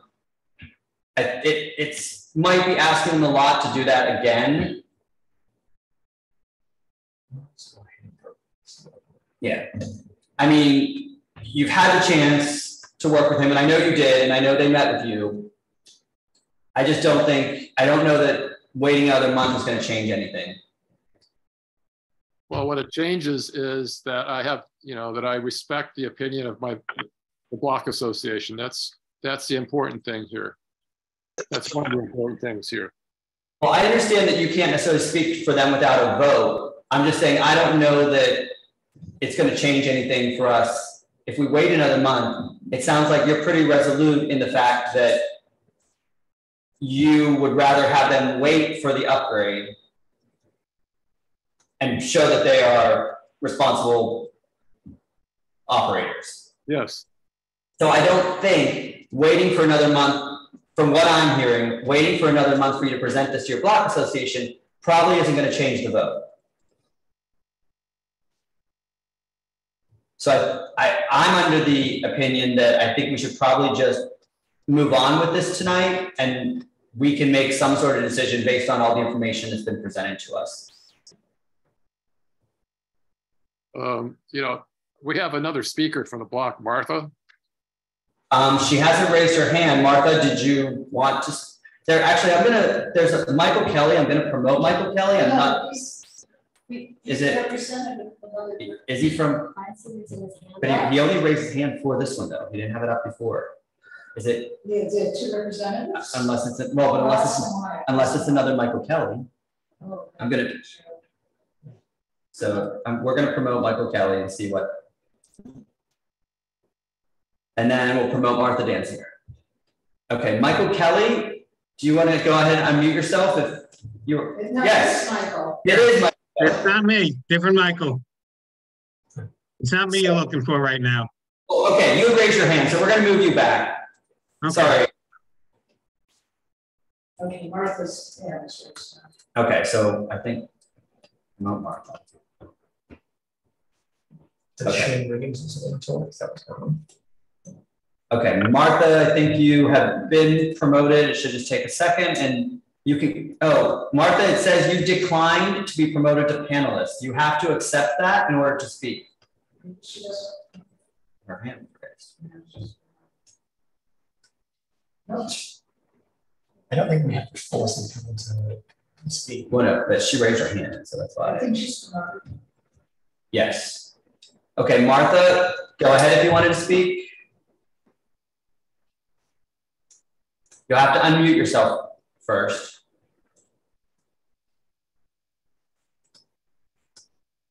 And David, I do see your hand, but we'll get to you in just a second. Sorry. All right. Can you hear me now? Yes, we can. Okay, great. Well, thanks for the opportunity to speak to the community board on this. I think if Frank and Sharif had been able to get something back to us or get something to us before we had the meeting, there could have been more discussion of several issues. The terms may seem strict to anybody who's, you know, unfamiliar with the situation. We're talking about a place that's been open for 2 decades, and every time they've asked for a full OP, there's been an absolute no from everybody on the block for a variety of reasons, but certainly the problems that are, you know, connected to this operation was one of the main reasons. This is the first time the block has said, wait a minute, okay, you know, nice guy, problems, but nice guy, and you know, we appreciate he's trying to keep in business, but it was to say that we can't just blindly go ahead and say you get a full OP. I came up with the idea of shorter hours because I'm just very aware that from 2 to 4 is when everybody hears noise, and it's the active, popular place, noisy place, and sometimes, you know, problematic place is Cozy Cafe. So cutting back the hours is one thing, but to give them a full OP would imply that, you know, it was only the hours. It wasn't only the hours. And, you know, it's supposed to be a restaurant. It doesn't, by the map, it doesn't show an eating area, I mean, a food prep area. It is the hookah, there's a Department of Health thing on the front that says it's a risk to health, the hookah smoking. And this is a full OP implies, especially in the 500-foot restricted area, implies that there is a public benefit. We would like to help Sharif, but Sharif has got to take care of what goes on outside and disturbs people. I understand there's 2 petitions in favor. I don't know what they're in favor of, and I don't know how close they are, but the people who live directly in front of or on the side of Cozy Cafe are not happy. You know, I mean, they don't want it, but they will consider this if he gets a full OP, cuts back his hour, operates for a month or so. He told us, not a month or so, you know, a few months or so. Sharif told Robert that his lease was up in August, exactly a year from now. So between 6 to 8 months is not, you know, specific enough, in my opinion. You say before if he goes to his landlord and says, I still only have a restaurant wine, I don't want a big increase, maybe it's to his advantage not to have the full OP until after. And that's a year. And that is, yes, 12 months where he will not have the benefit and will have shorter hours, but I think he owes it to the block. And I think that I think his whole operation will be easier to maintain. I don't know what the economic, loss will be if there is one. Hell, maybe the people from the block will go in there and be customers. Anyway, it is a, I think even though it is holding it over, I would ask, the committee to put it over another month so we can meet with Frank and with Sharif and talk about the whole operation. Martha, but I don't think we're going to put it over to next month. I understand the request, but we've already done this 2 months. We've heard it enough. 1 month. It was 1 month, and it's 2 decades. A place that's been opposed for 20 years. And Sharif should see it as a positive, and so should Frank.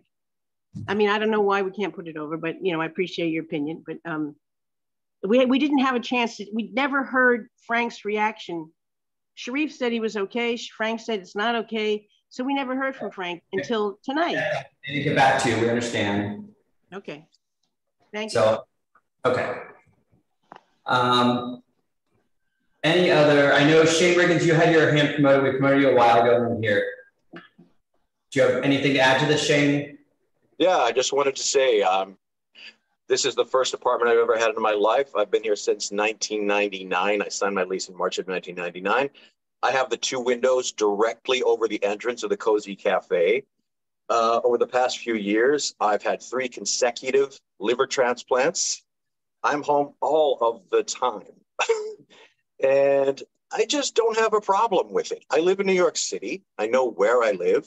I know the way it should be. I'm not going to try to suppress or strangle commerce when we need it right now in New York City. And I just refuse to join the Get Off My Lawn Club. And there are no problems. I live over the windows. I'm home 24/7 except for doctor's appointments for the last 2.5 years. Sharif's a good guy. I wish him well, and I'm fully in favor of full liquor license. Okay, thank you. So is the book and the delegates and all that in question?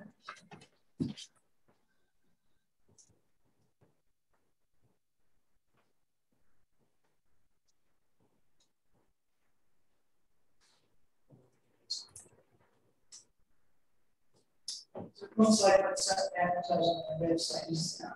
Yeah, so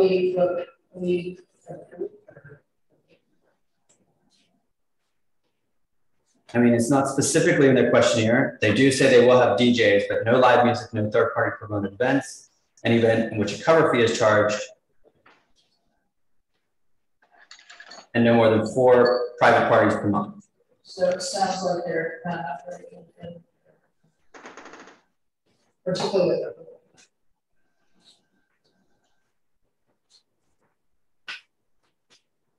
Because, I mean, that is a good point. On your application, you are listed as a cafe, not as a hookah bar.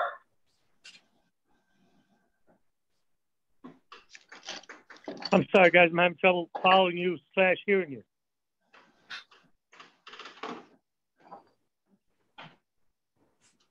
I mean, to the neighbor's point, you haven't necessarily even been operating under your stipulations that you were approved under previously. I don't believe we have any stipulations. It's still not in their method of operation. Yeah. I didn't hear that. I'm sorry. Susan said that you didn't have stipulations, but it's not in your method of operation that you have listed on your current application. Or probably could check the SLA. When are these stipulations from, Susan? 2004 stipulation agreement. Oh, that's right, Robert. I remember that agreement now. Yeah. Yes. So what are we doing that we're not supposed to be doing according to that stipulation? Is there anybody else? I mean, you have it listed as a cafe, not as a hookah bar. Okay, we have it listed as a cafe. Yeah, which is different than a hookah bar. Or hookah, you get a restaurant. Where does it say we're a hookah bar? Does it require a different license? It's on the website. Does it require? No, it's part of their method of operation. It has to be a method of operation, and you have to also be licensed by the state. To be for a hookah bar. It would be beneficial for Susan to have a mic. Yeah. Hookah is not, you're not just allowed hookah in a standard bar, it is a separate license. Have you applied for that? Is that something you intend on applying for? Do they have a license for it? No. Definitely. Frank, do you have a license for hookah? I'm still having trouble understanding what's the issue. Yes, I guess or no. It's whether it is compliant. It's whether you're compliant, you're operating compliant with your current standards. Can I ask, if Susan is going to participate in the meeting, she must be at the table under the mic or be holding a mic. She can't be talking off on the side.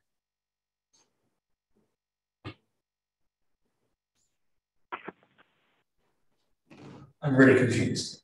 Hang on a second. Yeah, I'm not aware of anything called a hookah license. I think what you're trying to say is that there is some method of operation in an existing license of some sort that says cafe, not hookah bar. There's a non-hookah establishment. Yes. Yes. From city government. So, okay, so there is a permit that is required. Yeah. So this is operating as is for 20 years, right? But the hookah is not the issue. It is the issue because it shows that he's non-compliant, and SLA takes into consideration whether someone is a good candidate to be compliant. Okay. And, when you look at SLA violations, it often says failure to comply with local regulations. So that's why it's important. Are we allowed to vote positively or negatively on something that is in violation of local regulations? Yes, that's what we're supposed to consider. We're allowed to do that even if we believe that they are. You're allowed to do anything in the world you want to, honest. But what you want to know is whether the SLA will consider it.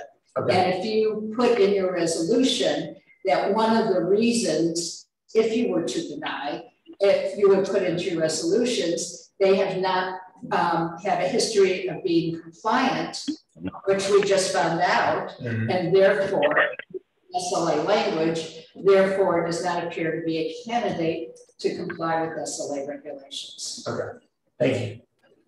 When? Wait a minute, excuse me, can I speak? Yes, go ahead, Frank. I'm looking at the stipulations. There is nothing in the stipulation that forbids hookah. We have to have a license. Yes, but need a permit. I can't hear you guys. Someone's got to talk in the mic. You need apparently there's a license that you need. A permit to serve hookah. Notwithstanding, I'm not violating the existing SIPs. Whether I do or not may be a different issue. But I'm not, you can't say I'm a bad operator for violating SIPs that I'm not violating. We're not talking about hookah may be a completely different issue. Yes, we agree it's a separate issue. Yes. It's non-conforming with local regulations. Desperation. When was the last time they were fined or violated, did anything in violation of? The other thing is, if I could say, if they're going to be hookah, they should have that as part of the method of operation for the SLA, which I believe they don't. Okay. Their last fine was? Same thing with Belladale's, which they're advertising, so I assume that's what they're doing. Cozy Cafe.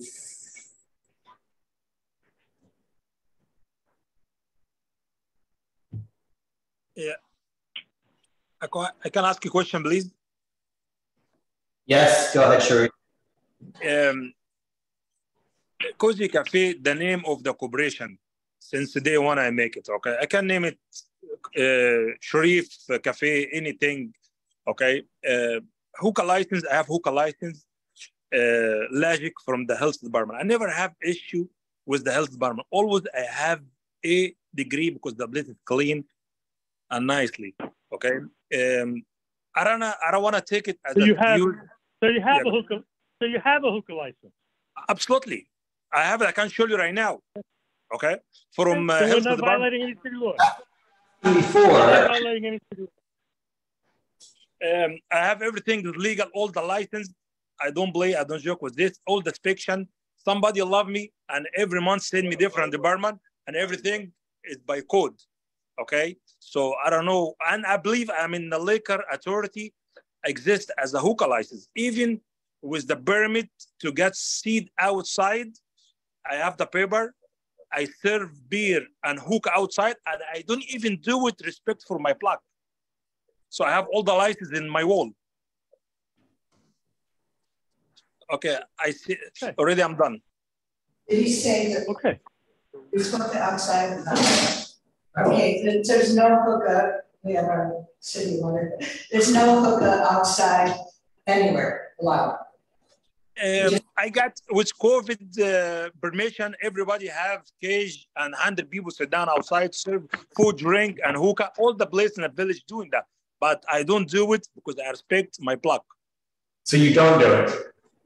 I don't do it. I'm not gonna do it because I don't want to traffic outside. Even I have the permit for outside seed in the front of the business. Outside.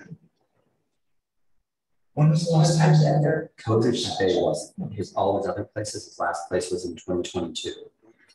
Which one was that? That was 137 Essex. What is it? It was Mazar. Oh, Mazar is his as well? Yeah. So it was Sanatorium. So was Sanatoriums on Avenue C. That was the Albert Strummer place that got shut down as well. I did find the hookah permit. Okay. Okay, so he has. So that's not an issue. So that's fine. I mean, that's what we asked for a long time ago, and you said no. But we found that you have a hookah permit, so that's not an issue. The question is, questions for us, right? Yeah. Well, one of the issues is that it doesn't seem that the SLA has his complete method of operation, including the dancers. I just looked on the renewal form. I'd like a chance to talk when you guys are finished talking about this. No, go ahead, David. Please speak.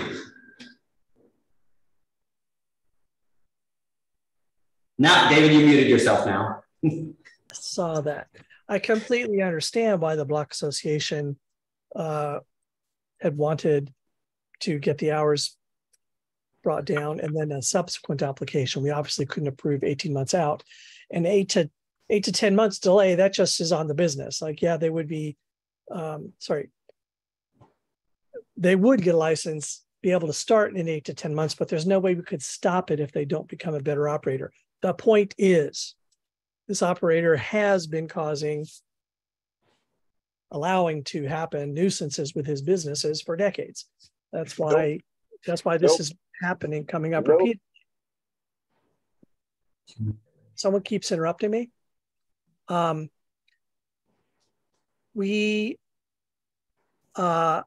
would love to see them bring their hours down now, but regardless, I would love to see them to prove that they can operate without causing problems. It's just going to get worse if they get a liquor license. And I will also say, shutting at 2 a.m. versus 4 a.m. would be great.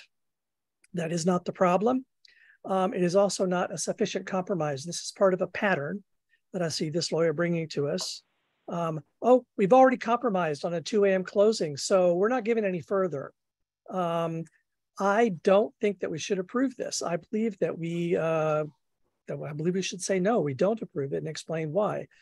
They can come back at a different time, but they got to stop allowing problems to happen on the block. So they got to do it before we give them a license. I'm done. I'm gonna add on what you said. I've heard this place, I think 3 or 4 times now, and each time they say they're going to approve, And they come back to us, and there's still been problems recently. Like, there's still 311 complaints. We spoke to the precinct. The precinct sent us an email stating that they did receive complaints that they had to take action on. How recently? This was just, we talked here. This was July 13th of this year. And he said there were 3 in the last 12 months, all for noise. All 3. All with action taken. This is from the police precinct. Sharif, did you go to the police? No, because I don't have any noise. All the noise coming from next door, cover place, live band, DJ, karaoke. I'm quiet for the last 4 years. Okay, if the 311 and cops come and he don't give me ticket, it's not me. Okay, not giving you a ticket. They're not necessarily giving you a ticket for it, but they responded and took action 3 times. And we did have a screenshot from a resident showing that they had responded. I respect that, but anybody can call 100 times a day. But if the cops show or the ambulance or fire department and you don't see not really activity, it's fraud. Okay, you don't have to be me. You didn't get any summonses. I would have known about them. You didn't get any summonses. Summonses Can I offer a little insight? Can I offer a little insight? You said cozy. May I offer some insight, guys? Frank, go for it. Okay. I understand completely where the Block Association is coming from, but you realize that this community board approving what we're offering in August right now doesn't mean a damn thing, since I've got 8 to 10 months wait time at the SLA. And if Sharif is not a good operator during that time period, Susan will tell you she has every opportunity to file a complaint with the Liquor Authority while the application is pending. The community board cannot complaints about that place for the 19 years that I've been working here. Once we vote on it, it would have to come back to the community board to change the vote. We can't rescind our vote during that time. It would have to be brought back to the community board for that to happen, Frank. I'll go one step better for you. I'll go one step better for you. Robert can write a letter to the Liquor Authority complaining that we're not obeying the stipulations, and that will freeze the application and require a full board hearing. And then Sharif will be held accountable there. Anybody doesn't have to do it. Robert can do it. It's not a question that. Then you need to move next to a mic. That's not the way. David keeps saying you have to use the mic. Susan cannot talk unless she moves closer to a mic. Can you hear me now? Now I can hear you. And we got the mic fixed. It's almost impossible to get a place. I mean, what are they going to do? What is it? They're not going to close the business for, they don't close the business unless there's serious complaints like a bailing or that kind of stuff. So that's not the issue. The police have been there. They have been there in the last year. They have taken action, which means they did not give a ticket. They found it was too noisy or unruly crowds or something like that. And they tell the owner to fix it, and then they go away. They are not giving summonses. They very rarely give a summons, but they record and document in the 311 system that they took action. So, and we have a letter, and I suggest the last meeting you were here that you go to the precinct and talk to them about it. It was your decision not to. But once you go. Sharif, did you? Yes, Frank. Did you go to the police precinct? No, I don't go. I don't go because I know nothing is serious. Okay, I never got ticket. Nobody come ask me. You have fight. You have problem. You have noise. Okay. Even I got the department for the noise from outside. He checked the noise because somebody complained, and he come inside. He tell me, okay, I make it like a test from outside with the machine. Everything is fine. I say thank you. I so low key. Okay, I don't know where the all complaint coming from. The police documented that they went there. I'm sorry if I sound like, but the police have documented, because I'm saying this, repeating this, I'm not sure that you understand. The police have documented in their records that they went to your business and found a problem and took action to correct it. The action they take is generally to tell you to turn the music down, get rid of the crowds, that kind of thing. It's not a criminal offense. They don't give tickets. They're not giving summonses. They are documenting that there have been problems. What years and what months is this? I told you we have an email from the precinct saying 3 in the last 12 months. year, and I suggested, I don't have the dates. I have an email from the precinct, and I suggested last month that you go speak to them. So I think I've never seen these reports. Can I ask you what time of the day they were? I haven't, all I have, so as we explained last month, this is sort of an unusual situation. There was some kind of glitch at 311 because it's not showing complaints. The residents told me that they knew they had made complaints. So I went to the precinct, they looked in their system and they found the complaints. I didn't ask them what time it was, but the owner could certainly go there and do that. So I think we've kind of went round and round about this enough and we need to move on. So do any of the other committee members have any other questions or comments about this? If not, I'm gonna take a straw poll of where we are with this item.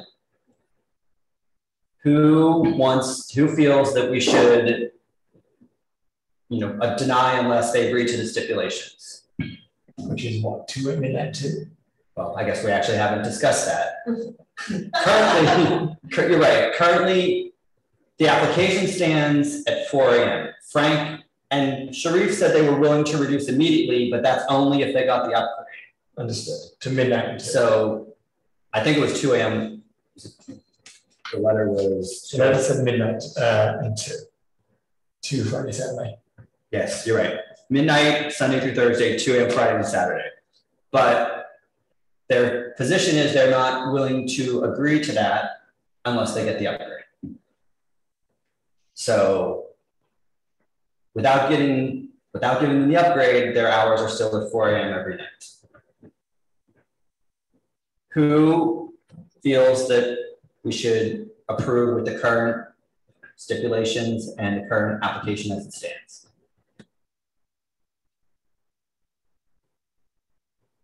Okay. That being said, who feels we should deny outright? I do. Okay. My hands up. But David, what's your? Yeah, I'm deny outright. Deny outright. I think at this point I could go that direction as well. Sarah, Jamie, do you have any comments or questions?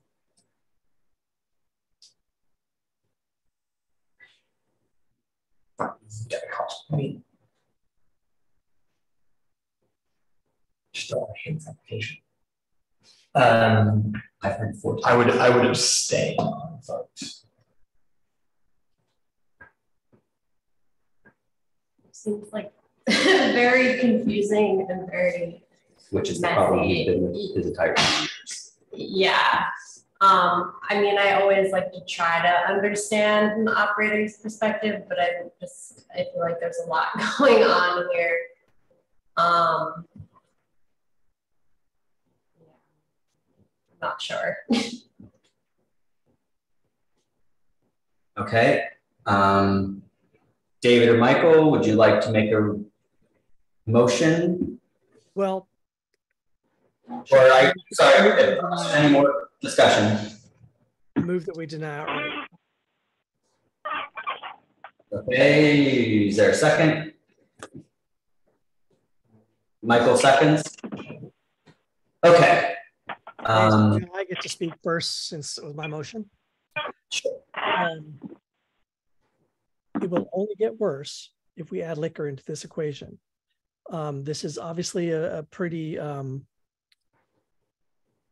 disorganized application, but in response to things that have happened, but it's a disorganized business. Better with a liquor license. And it's been around 20 years. It would be, I'm sure that he would love to have a liquor license, but he got to tighten his act before he comes for a liquor license. This isn't a case where like, well, gee, maybe it'll work out. I think we know what's going to happen if we were to grant it. So let's go ahead with this outright denial. I mean, we've heard them, and I could go back and check the exact dates, but I think it was 16, 18, 20, heard a couple times. And I do agree, I really want to give him a chance, but it's just, each time he's been here, it's the same. I will say that closing at 2 a.m. is gonna definitely help run it. Well, that won't be. If he goes ahead and starts operating at 2 a.m., that's going to help. The problems are developing late at night, and it's because, well, I don't really know why, because exactly, but it's clearly not being cleared up. And closing at 2 a.m., if he were to do that voluntarily, then he would actually probably have no problems when he came to us again, and then we could much more easily grant a license. Okay. Sorry, we don't grant them. Yes. So, if not, we're going to move to a vote.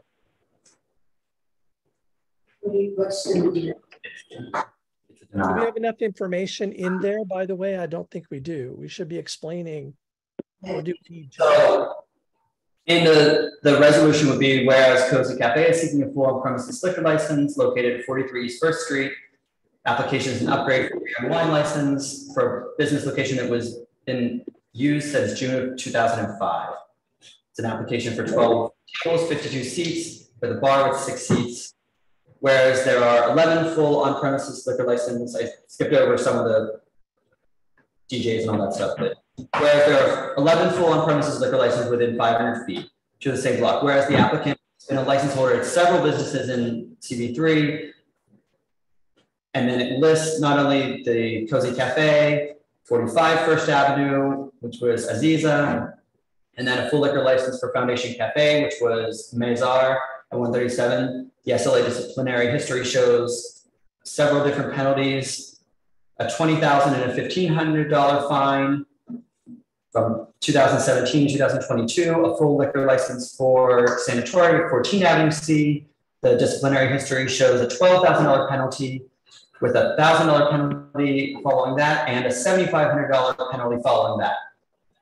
There were 1,500 commercial criminal complaints with police action between 15, but that was since 2019. These were all for Cozy Cafe specifically. Then whereas the First Street Block Association opposed this application for the same reasons as they opposed the upgrades in 2018 and 2020, primarily complaints about noise related to Cozy Cafe, loud music coming from inside when the front door is open, loud drunk customers exiting late at night, and music blasting when cars park and double park in front of Cozy Cafe. Whereas 24 residents who live within 2 blocks of the location signed a petition in favor. Do we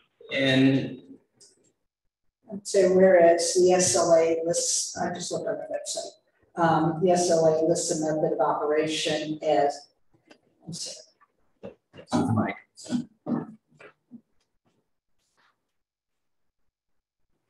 So I just looked at the SLA website and listed method of operation as tavern serving beer, wine, cider, whereas the business operates with a license and advertises belly dancing and hookup. Is this strong? Is this the kind of thing the SLA would be like, wow, they shouldn't be doing that without having told us that was their method of operation? If that is something they would say, do consider. It would be something that they would be like, huh, they really should have told us. Yes, and this is something that when we've sent resolutions up in the past, it's prompted the SLA to send out an investigator to check their method of operation as well. Okay. I mean, that's exactly why the SLA bothers to put this stuff on the website.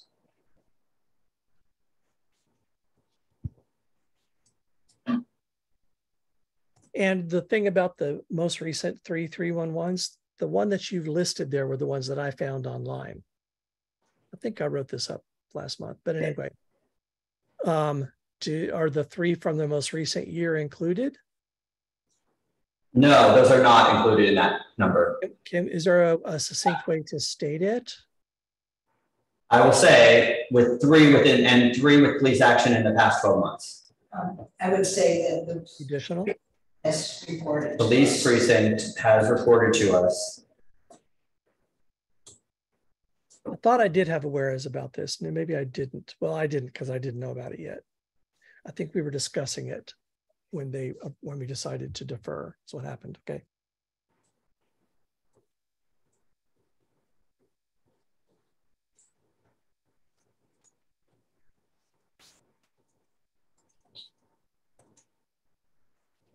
Okay, so I've added that.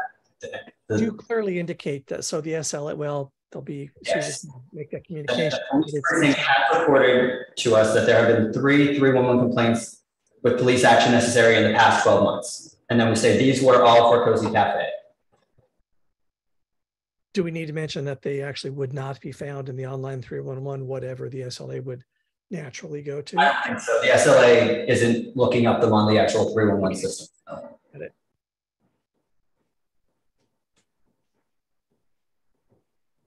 Anything else that anyone feels should be added as a whereas clause to support the full denial?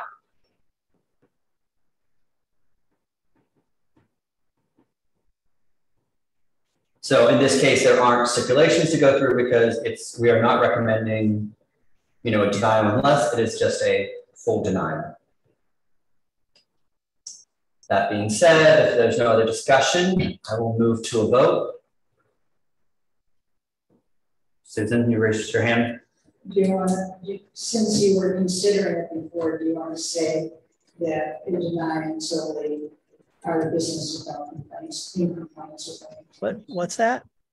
Well, I said, since it was being discussed before, the fact that they still have complaints, do you want to say, that it's denied at this point until their business in compliance and without so that would be under the final therefore clause. The therefore be resolved that Community Board 3 recommends denial of this application for an upgraded full on-premises liquor license for a Cozy Cafe until a time. Do we want to say that until a time in the future where they can? Well, and ask them, and would ask them to come back to reapply in the future when, rather than until. This isn't like a conditional approval. So make it clear, start a new sentence that we would encourage the application to return after what you were about to say. Just don't add it as an unless clause because of how they treat a deny unless. No. So therefore be resolved, we recommend denial of the application for a full license for Cozy Cafe, period. And then as a second, therefore be resolved.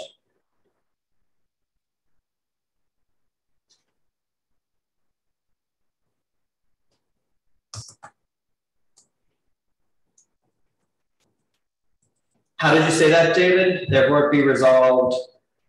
Well, that CB3 request. Should it be therefore be further resolved that? Well, that CB3. Or should this actually be, I don't think we should put this as a therefore clause. This should be above and whereas clause. This isn't.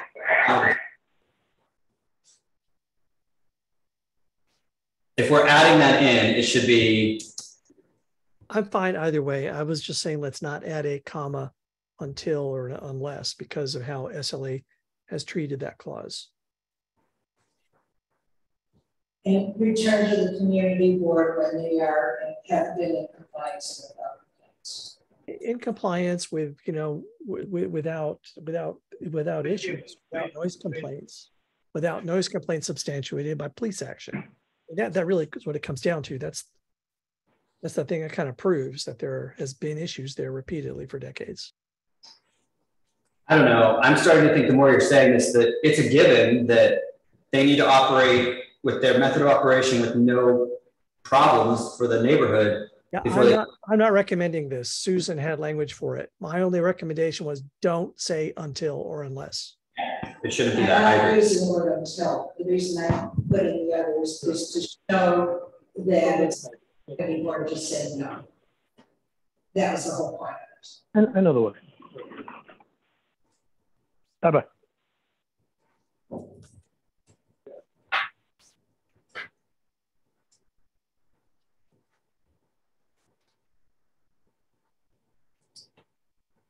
Okay, so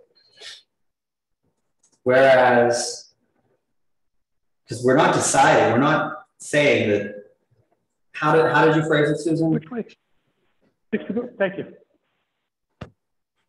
It's 8:45. Yes, we need to move on. I just need whereas clause and vote.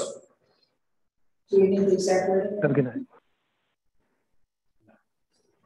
So just Yes, I'll just add that whereas clause in.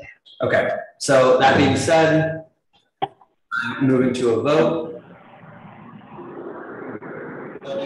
on a denial of this application for Cozy Cafe for their upgrade license. Sarah Batchett. Yes. Michael Lavario. Yes. Jamie Felber. Yes. Ian Green.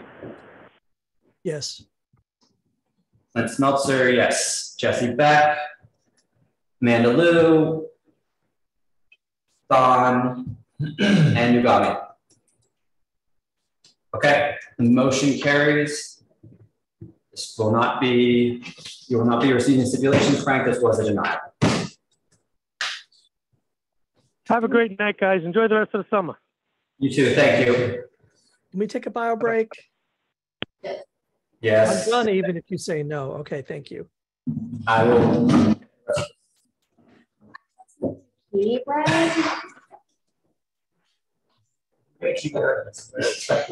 I'm not, but my friend made this and then have it in my house. Thanks, man. Is this to prepare you for coming? Yeah, exactly. I just saw it come by and check it out. Where are you looking at? We're looking at 97 and 97 first. No, I'm sorry, 6 and first. On 6th Street, first half. No, yeah, first half, first half and 60. What? There now? No, it's been shut since 2019. Yeah, it used to be an Indian restaurant, and then you couldn't do the rent, and then they split it up. I know. Yeah, and then they shut it down, and the facade has been very, very brutal and so we're looking to redo the whole thing and looking into it. But I live right now, so I'm gonna check it out and see what's up. But yeah, hopefully I'll see you guys soon. Okay, thank you. This is chocolate chip. Okay. Zucchini bread. You're okay? You want some? 100%. Susan, Michael? Yeah, I'll take a slice. Sure. So Sarah's slicing a piece of zucchini bread. Would the applicants for number 5, San Marzano, if you're here, please raise your hand. We're gonna prepare for the.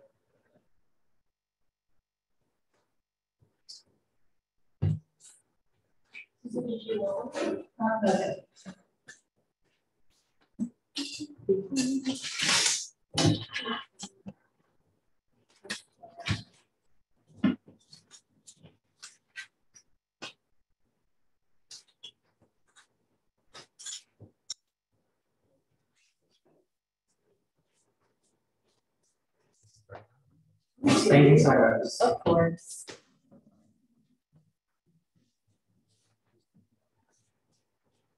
Yeah. That's what I made. She's a very good baker, but I haven't tried it.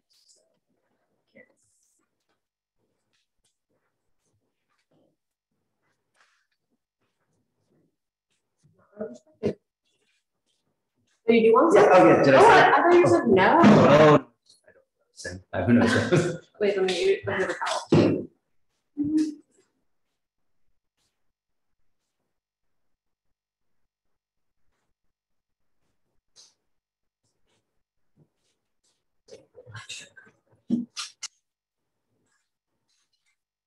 Hello, can you hear me? It's enough. two. Hello, can you hear me? Yes, we can hear you. David is back, so we're going to be starting shortly. Okay, thank you. Well, I don't know if it's 6 this month. You did. The first two went okay. Okay. David's back. I'm going to go through a quick summary.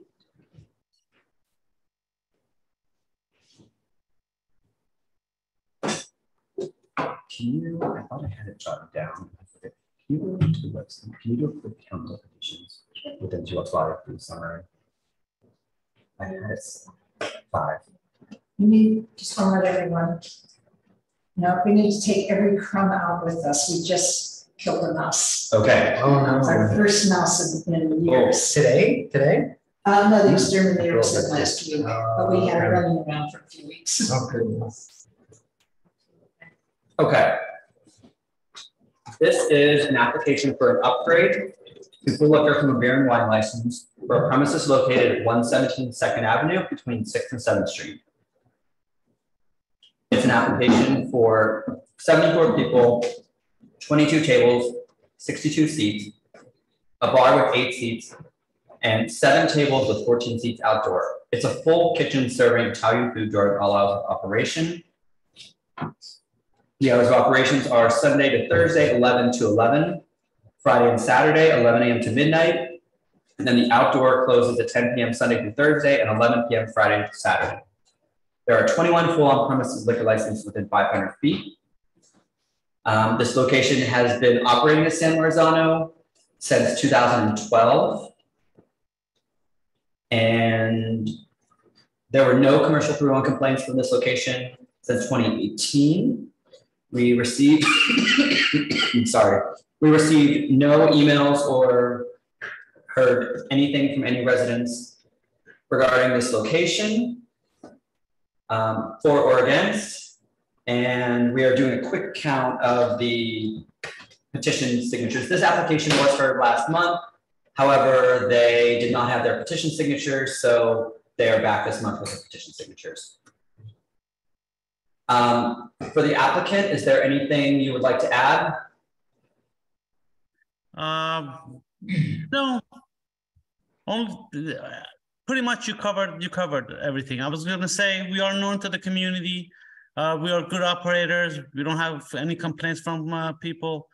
People seem to like us because of our prices. We offer quality food at very, very low prices. And we love being in the East Village, and we just wanted to upgrade to liquor.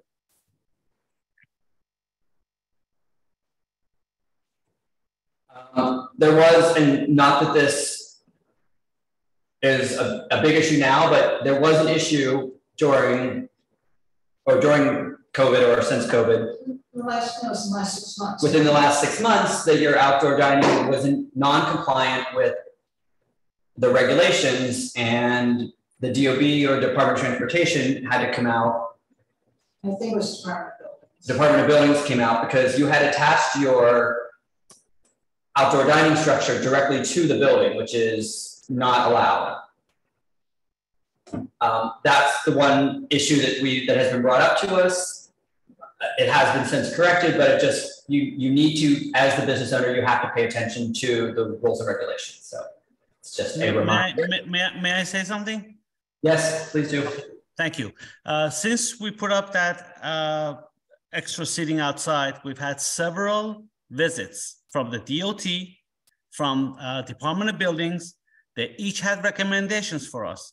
And I remember speaking to somebody from the building department, and he goes, if I go outside and I see that the shed is attached to the building, I'm writing you a violation. And he never came back. That addition was never, ever attached to the building. As a matter of fact, when it rained, we had to worry about water getting in. Was it next to it? Absolutely, but it was never attached. Needless to say, once somebody somebody had a complaint, we took it down immediately, but it was never attached. I want to make that point very clear. Okay. I went and took a picture of it. I'm sorry, I can't hear you.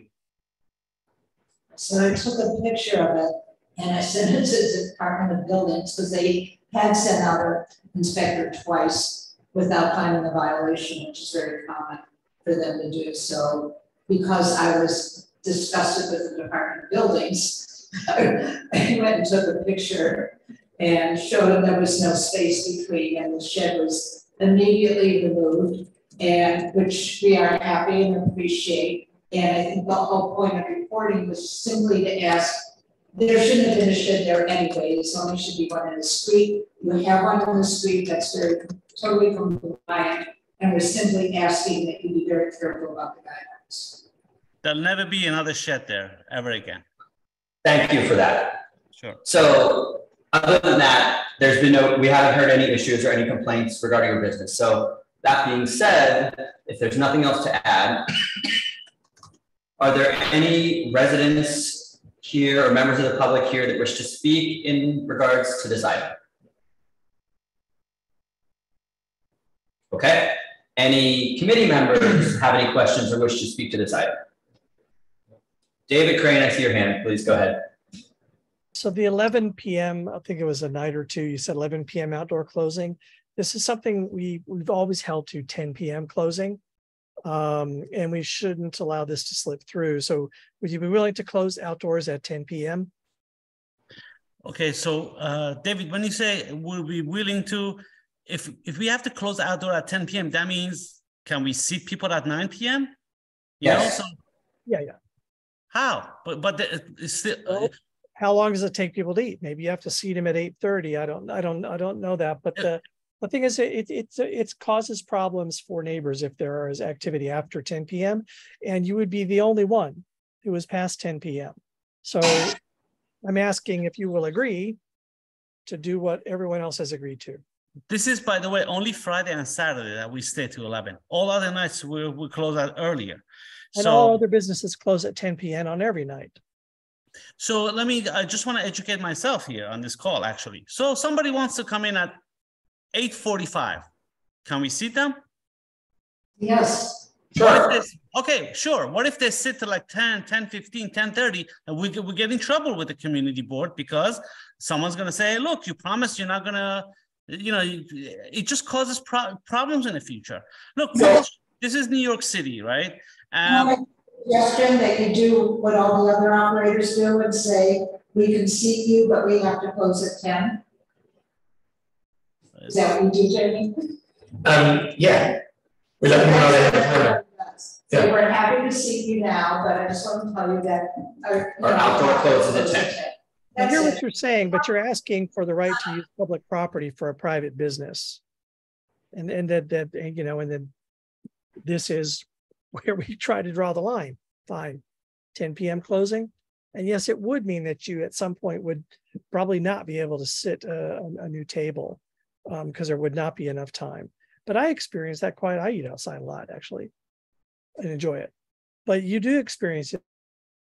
Well, the kitchen closes at, usually phrase it, but they really mean you have to be out of there by 10. Outdoors. I swear, there's nothing more that I like to. Well, agree to it. I don't suggest it. I'm sorry.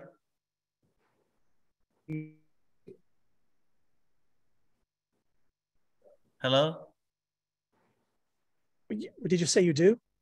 No, I was gonna say there's nothing more I like to do than cooperate with my neighbors, with the community board. But I could just see myself opening up to all kinds of issues. What if the server seats people and we can't get people out of it? Here's the thing. As the owner and manager, you need to instruct your server and your staff what to do. That is your responsibility. So you just tell them they have to tell people that the outdoor closes at 10. If it's 5 or 10 minutes after 10 o'clock and the people are leaving their seats at then, I don't think anyone is going to be rushing down their siting for that. If you're going to 10:30, 10:40, that might be pushing it. So I guess the question is, are you willing to agree to 10? I'm willing to agree not to seat anybody after 9:40, 9:30. Is that okay? Cameron, you're a smart operator. I'm asking you here. Let me Let me just say, if you do not agree to the stipulation of closing the outdoor space by 10 p.m., I will recommend that we do an outright denial. And we say that the sticking point was he wouldn't agree to the 10 p.m. closing that everyone else has agreed to. We've been very consistent about it, and it's very reasonable. It's up to you. At this point, it's a yes or no question. I totally understand what you are saying about why it's inconvenient for your business, but I just need a yes or no question so we can move on. Will everybody else also vote no? To deny, would vote to deny me? Cameron, you're a smart guy, you're a smart operator. You've been operating a business for a decade with a beer and wine in the East Village with no complaints. I know, speaking from one operator to another, that you could figure this out. And I know that you would be, like David said, you'd be the only one. So don't, like, I'm going to guess you've got a pretty supportive board on either side of me. But everything except this, just agree. That would be my from one operator to another suggestion. You'd be the only one who doesn't. Okay. Jamie and David. Okay, you won me over. Okay, I agree. Excellent, good. That makes it a lot easier for us. Yeah. Now the only thing, and I guess my only question, I was going to ask this last month, but so I know you did come for an upgrade previously because of the Middle Collegiate Church. Yes. I guess so, and I think Susan, maybe you can clarify. The church does not exist now, correct? It's burned down. I mean, it's not there. The organization No, wasn't it because of the Ukrainian church on 7th Street? Did they move the door? Yeah, the doors on second half. So it wasn't because of the Middle Collegiate. But they couldn't, yes, previously, but now they couldn't have applied with Middle Collegiate there. But I thought it was it St. George's, the Ukrainian Catholic Church? I thought that was the one that always stopped them. But Middle Collegiate is across the street too, so they were both. I think it was both of them. I don't know why that was not. But I think my question is, and maybe for you, Middle Collegiate doesn't exist currently, even though the organization still exists. There's no church. Isn't that the part of the door? That's still physically there, but there's no church. No, not the part that's burned down. Oh. The other entrance on. It's not being used as a so that's my question. It's not being used as a church, so that's okay. And the door that used to be on 7th Street is now on the avenue. So. And if they do build a church later, this predates the church, so it's fine. Yes, okay. Correct. So sorry, Cameron, that was more of a clarification question. It wasn't. There's nothing for you to answer. So okay. That being said, does anyone else have any questions or discussion? If not, I think we're ready to move to a motion. That being said, I will make a motion that we deny unless the applicant agrees to. We would deny the application for an upgrade unless the applicant agrees to the following stipulations. It will operate as a restaurant with a full kitchen serving Italian food during all hours of operation. Its hours of operation will be opening no later than 11 a.m. all days and closing by 11 p.m. Sunday through Thursday and midnight Friday and Saturday. It will close all outdoor dining allowed under the open restaurants program and any other subsequent outdoor uses by 10 p.m. all days and not have any speakers or TV monitors outside. It will close any front and rear facade doors and windows by 10 p.m. every night or when amplified sound is playing. It will play ambient background music only, consisting of recorded music, and will not have live music DJs, promoted events, scheduled performances, or any event where a cover fee is charged. It will not apply for an alteration in a method of its operation without first coming before Community Board 3. It will not host pub crawls or party buses. It will not host unlimited drink specials, included boozy brunches with food. It will not have a happy hour. It will ensure there are no wait lines. It will conspicuously post a stipulation. And it will provide a telephone number for residents to call with complaints and immediately address any resident complaints. Does that sound okay, Cameron? Everything with that? Yes. Again, I'm so sorry to just ask this is a second time. What the restrictions on 10 o'clock closing is only for the outdoor, not the main business. Only for the outdoors. Just wanted to make sure. Your indoors are Sunday through Thursday, and midnight Friday and Saturday. Right. Okay. Yes, I agree to everything you said. Yes. Okay. So that was my motion. Is there a second? David Crane seconds. Okay. Yeah. Okay. Then hearing no other discussion, we'll move to a vote. Sarah? Yes. Michael? Yes. Jamie? Yes. David? Yes. Jesse? Amanda? Thon? And Nuami? Okay.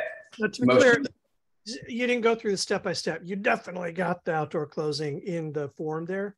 Yes. Yeah, I said it will close all on time. We're going to talk about it later, but the way things still are, we will never see those steps again.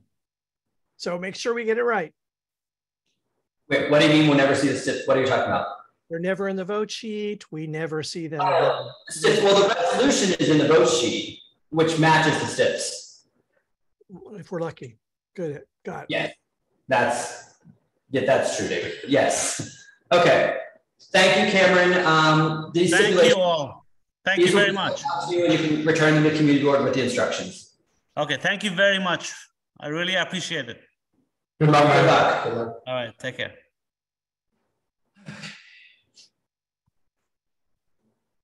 On to the next. Next item is 159 East Houston Street.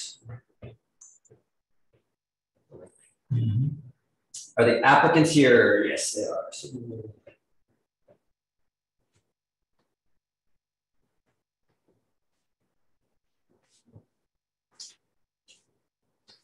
Okay.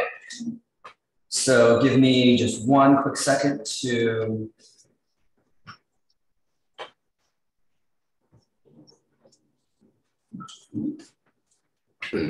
There's a lot of places where there was an either or choice. I wrote up this one, by the way, guys. An either or choice, and both were checked off. I'm pretty sure we can quickly clarify. Okay, this is an application from Two Doors Down LLC. They're seeking a full on-premises liquor license at a location of 159 East Houston Street between Eldridge and Allen. This is actually a sale of assets. This is an application with a maximum number of people of 148 with 12 tables and 55 seats, a 25-seat bar. Well, actually it's a 25-seat bar upstairs and a 20-foot bar downstairs. They serve French bistro food with a full kitchen serving food until 2 a.m. with ambient background recorded music on 4 small speakers upstairs and 5 speakers downstairs. There are no television. There will be security personnel hired for this location every day from 8 p.m. until closing, with 3 doormen on Friday and Saturday and 2 on Thursday and 1 on Sunday through Wednesday. There are 37 full on-premises liquor licenses within 500 feet per the lamp map and 7 within 1 block per the applicant. As I said, this applicant is a sale of assets of an existing business, 159 Huntington Holdings, doing business at the Late Late, which has been licensed since June of 2014 with a 4 a.m. closing all days.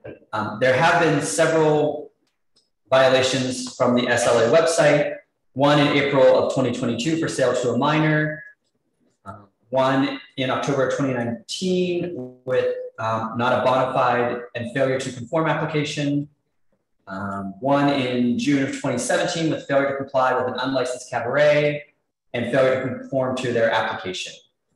Right. One of the principals from this application, David Doyle, is also a principal at 90 White LLC, which has a full liquor licenses at 44 Berry Street in Brooklyn, doing business as Cafe Balearica since April of 2022. There have been 14 commercial 301 complaints at this location with police action since 2018, as well as 5 at the applicant's location in Brooklyn since they began operating in April of 2022. We have not received any emails or heard from any residents regarding this application. And I think I counted, I think it was 14, because these petitions came in late just today. I think there were 14 residents who live within 2 blocks signed a petition in favor of the application. That being said, Terry or David, do you want to add anything or correct anything that I've summarized? Yeah, just a few things that this is, I just want to make it clear, this is a transfer application from the existing licensee. We gave you hours that are slightly less than the existing licensee's hours. And the petitions that were sent over, I did refer to I know there were 56 signatures. I don't know if you're saying there were 14 signatures from the immediate block. I didn't hear that. You cut out. Going through the immediate area, yes. Okay, I couldn't hear you. You cut out a bit.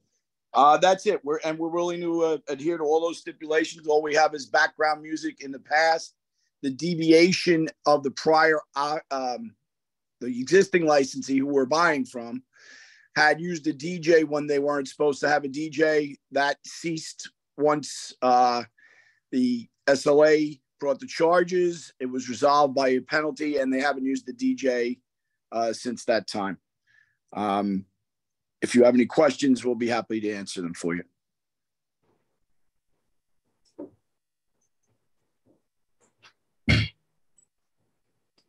I think, and the other thing, Susan, I think you had mentioned that the office has dealt with some issues regarding the former location.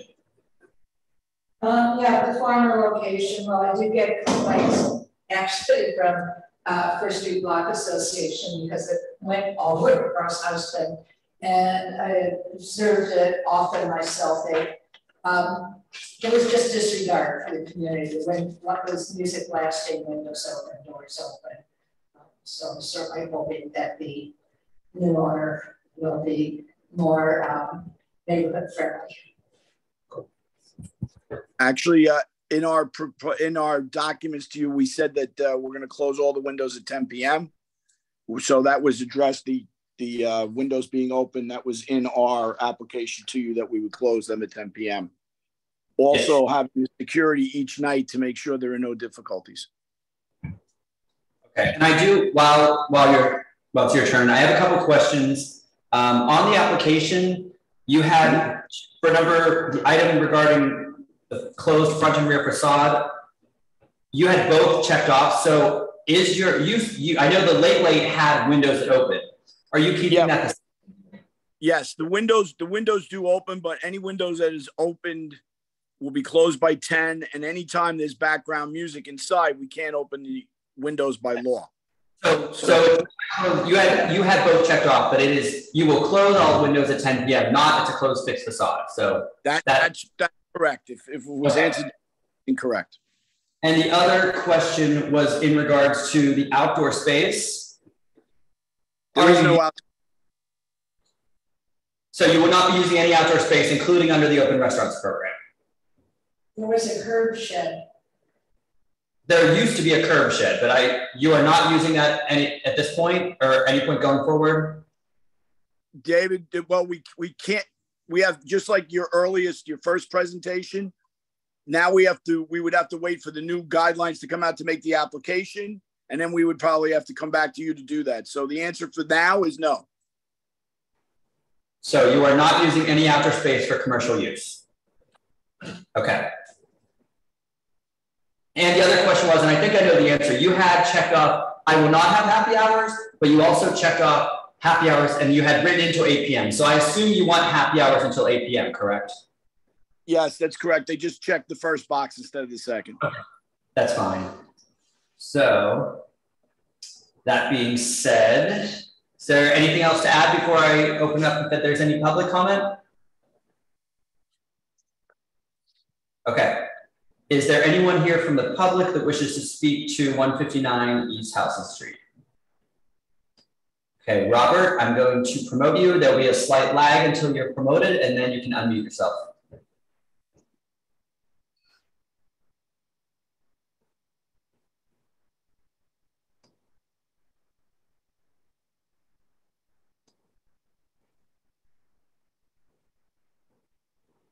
Okay, I'm unmuted. Can you hear me? Yes, we can. Okay, Robert Graff, President, First Street Block Association. I just, for years I walked by, I opened my windows at night trying to get a nice evening breeze, however that is. And I would hear this incredible loud music coming from somewhere on that corner of Allen and Houston. And one night it was so I couldn't ignore it.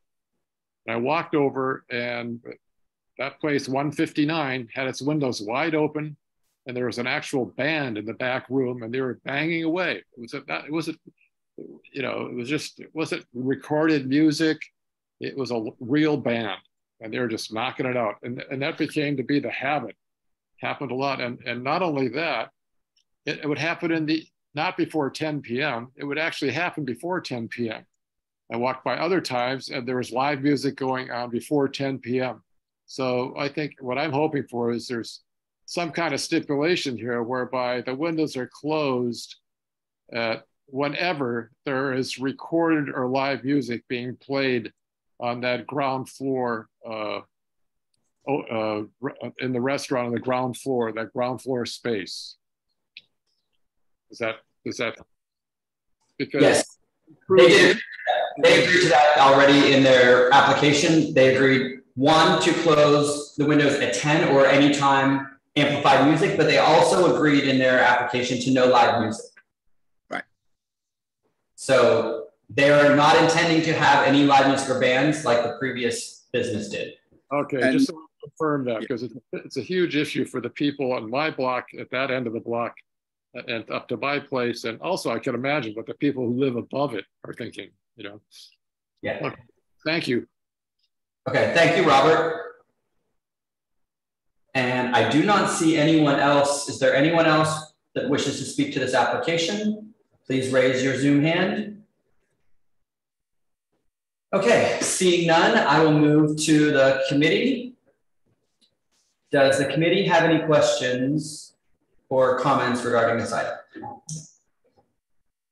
I mean, I think it's a pretty cut and dry case. They are actually reducing their hours from what the late had, which we appreciate.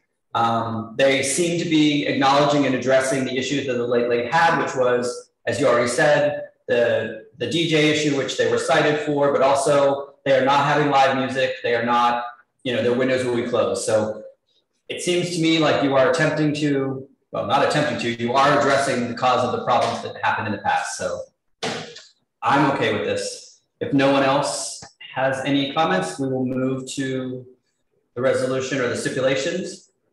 How amplified will the music get? It's background level. It's just, like iPod music, Yeah, they agree to background level. Yeah, great. In fact, we even background level, and we specified we were using the small speakers and how many speakers were on each floor. I believe it's 4 on one floor and 5 on the other, and there's smaller side. Right. Yeah, I should remember since I wrote this one into the resolution. Thank you. Okay, so I'm going to bring up the stipulation, Terry, just so you can take a look at this, and I will go through the items. Sure, thank you.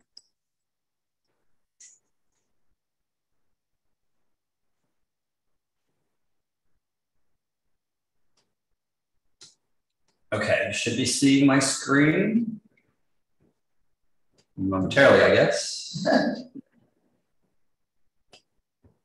There we go. Okay.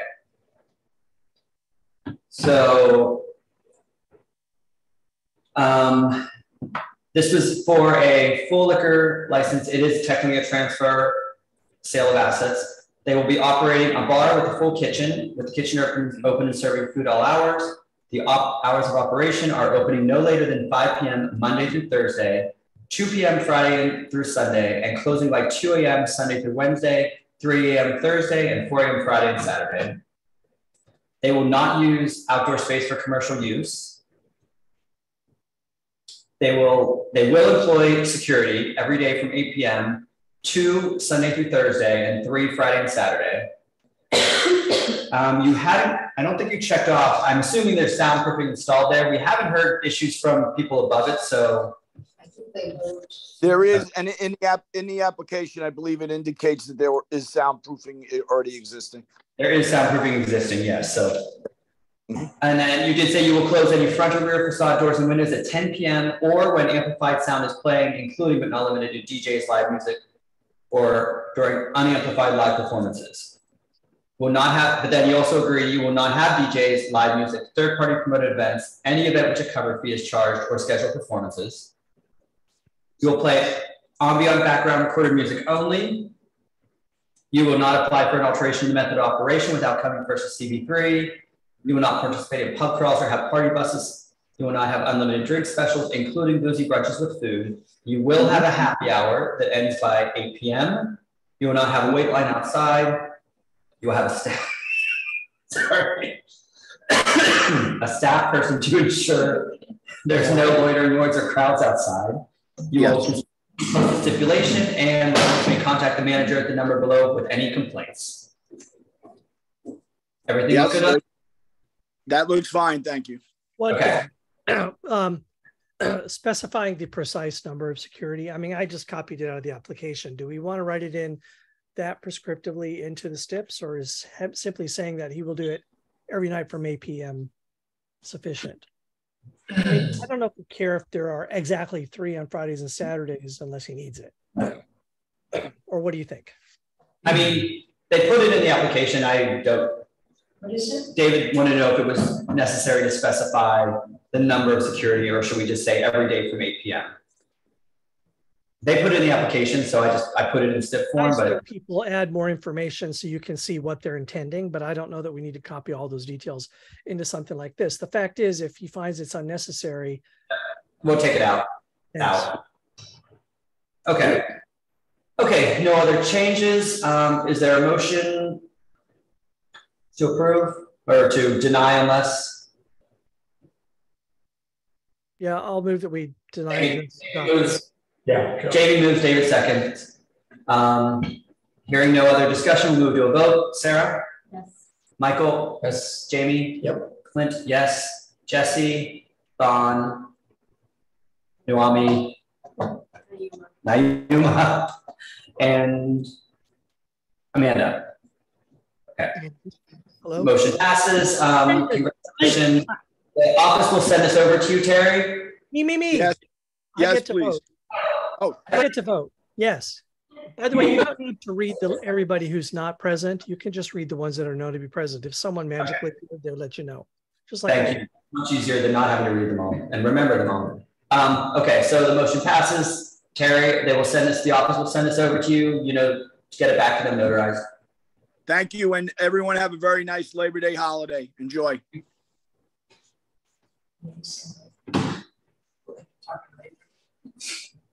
Okay, that being said, okay. We are moving on to the last item tonight, which is 180 Broome Street.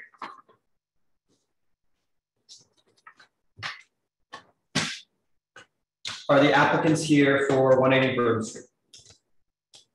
Please raise your hand. Okay, I'm promoting you right now. Now Michael Kelly, it's actually your turn. Okay, so you've both been promoted. Give me 1 second. I will give a quick summary. Oh, actually. Bring them back. Or do you want to do it? Yeah. I can do it.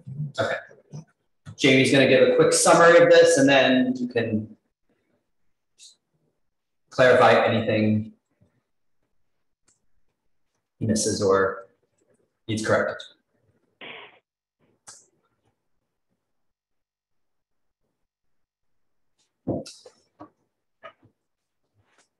This is an application for an establishment with a certificate of occupancy of over 150.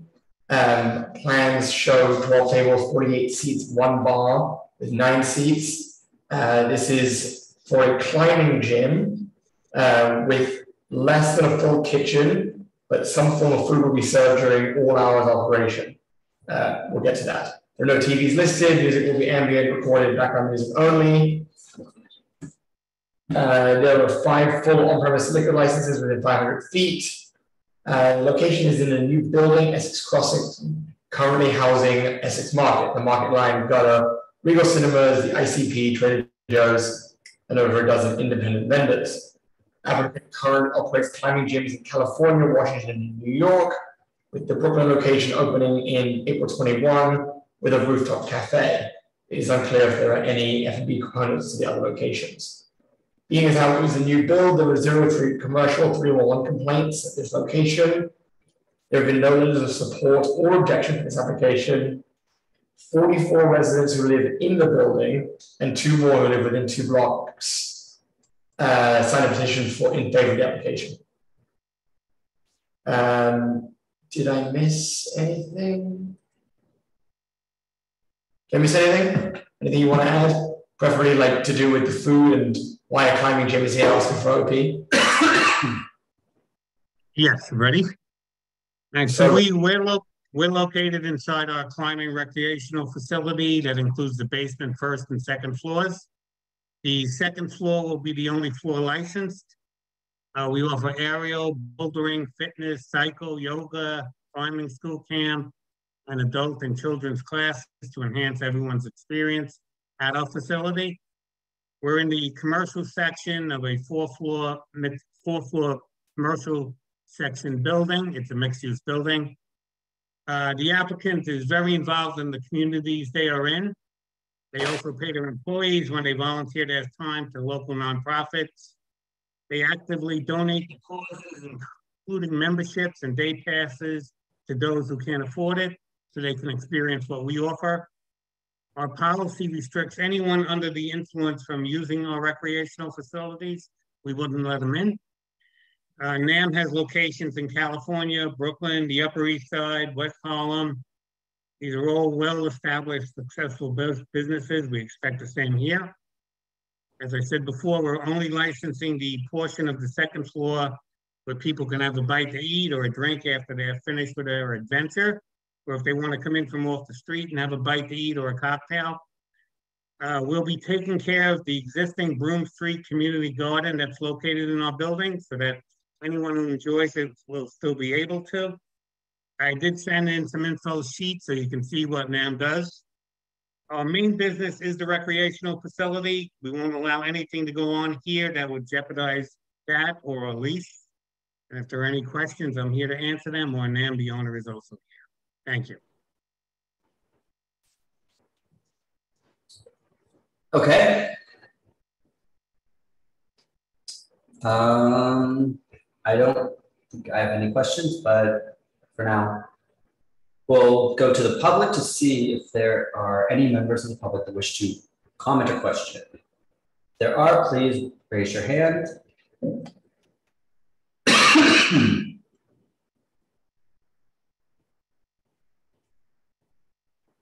Okay, I do not see anyone that wishes to speak to this item. Anyone from the committee have any questions or comments? Does it? No, go first. Do you have other locations that are licensed as well, right? Your Brooklyn location has a license? Yes, our Brooklyn location is our only New York City location with, it actually has a beer and wine license. And we operate that very similarly to what we envision operating here. We're a fitness facility first, and this cafe is really an ancillary offering for folks to enjoy a smoothie or a sandwich and a beer and a drink after they work out. So the ratio of cafe to the rest of the facility is quite a small footprint relatively.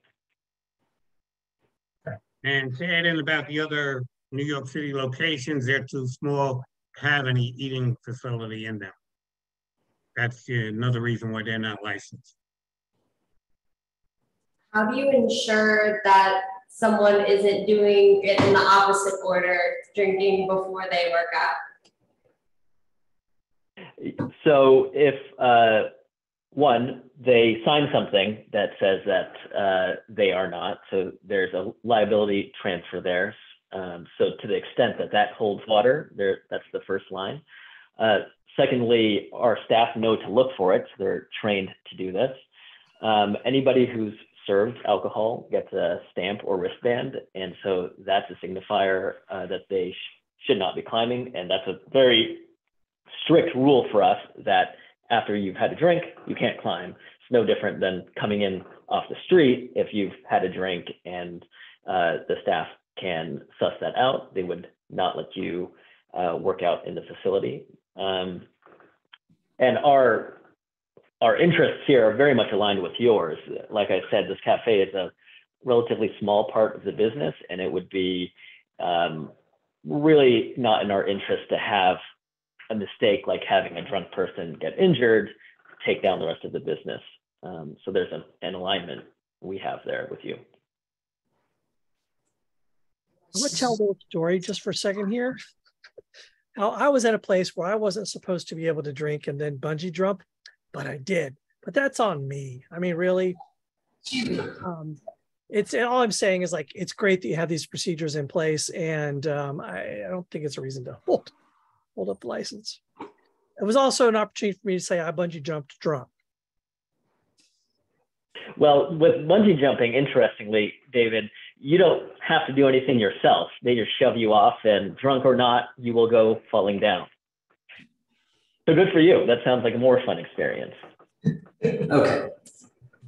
Well, before anyone else divulges any other probably possibly illegal activities, we're going to move on to Susan. Okay, thank you. If I could just, everyone bear with me for a few seconds for some non-alcohol questions. So I appreciate very much that you're having programs for lower income people in the neighborhood. You're probably aware that that particular area has many, many very, very low income, as well as many higher income, which of course will be, coming to your business. Could you just tell us, I know Basketball City in the area has a really good model of like scholarship programs for classes and use for schools during the day when it's not busy. Could you just give us, do you have any actual details of how this program is going to be, or is this something you can get back to us on? Yes, I think I heard the question correctly. You're asking for me to describe our scholarship program. Yeah. We have a financial aid program, which is open for everybody. What we do is we take essentially the value of, I believe it's 2% of our membership revenue, and put it into this piggy bank that we allocate for financial aid. And if you go to our website right now, you'll see a apply for financial aid button. We have people self-screen and apply for this financial aid, and on a first come, first serve basis, request 25% off, 50% off, 75% off. We have guidelines for people to self-screen and select how much aid they need, and it renews every month. So every month, a new batch of people can apply for that scholarship. So to give you a sense of scale, our membership is, using round numbers, about $150 a month. Somebody can request up to 75% off that membership. So that would equal about a $40 membership per month. And at the most support level. Thank you. And I don't know if this is something schools would even want, but like Basketball City gives some of their space to schools during the day when they wouldn't have, be busy anyway. Is that something you might consider? I'm sorry, Susan, I couldn't quite make that out. Can somebody else repeat the question to me, please? Sorry, we don't have the best acoustics. So what Basketball City does is when they're not busy during the day, they give some of their space and time to some of the local schools to use. Is that something, I don't know if it's, climbing gym is appropriate for a school to use, but is that something you might consider? We do. So if kind of a typical example might be a Boy Scout or Girl Scout troop might reach out to us and ask for us to sponsor a visit by the troop during the day, which we are happy to accommodate when we know it's not going to be busy with members. Thank you. Okay. I did have one other question too, just to clarify for our resolution. What are you just counting your food as cafe food, or is it just, I don't, now that I'm remembering, was there a menu? I don't think there was specifically a menu in here, was there? You should have a menu. I know I submitted one. It is cafe. Imagine a healthy cafe sort of menu, sandwiches, basically smoothies. Is a fine. That's a description. That's fine, though, right? If we just refer to correct. Okay. Correct. Is this a new building? Yes. So then you don't want to put anything about 3-on-1 in there. There's nothing. And do we have it's only on the second floor? Is that in the resolution? I If not, just don't know that. Yeah. we should put that in there, Okay. only second floor. Yes, that should be added in. Now.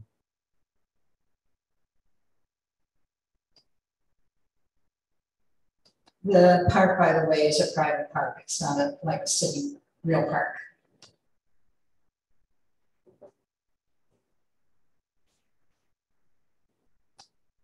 It's my job to know the stuff.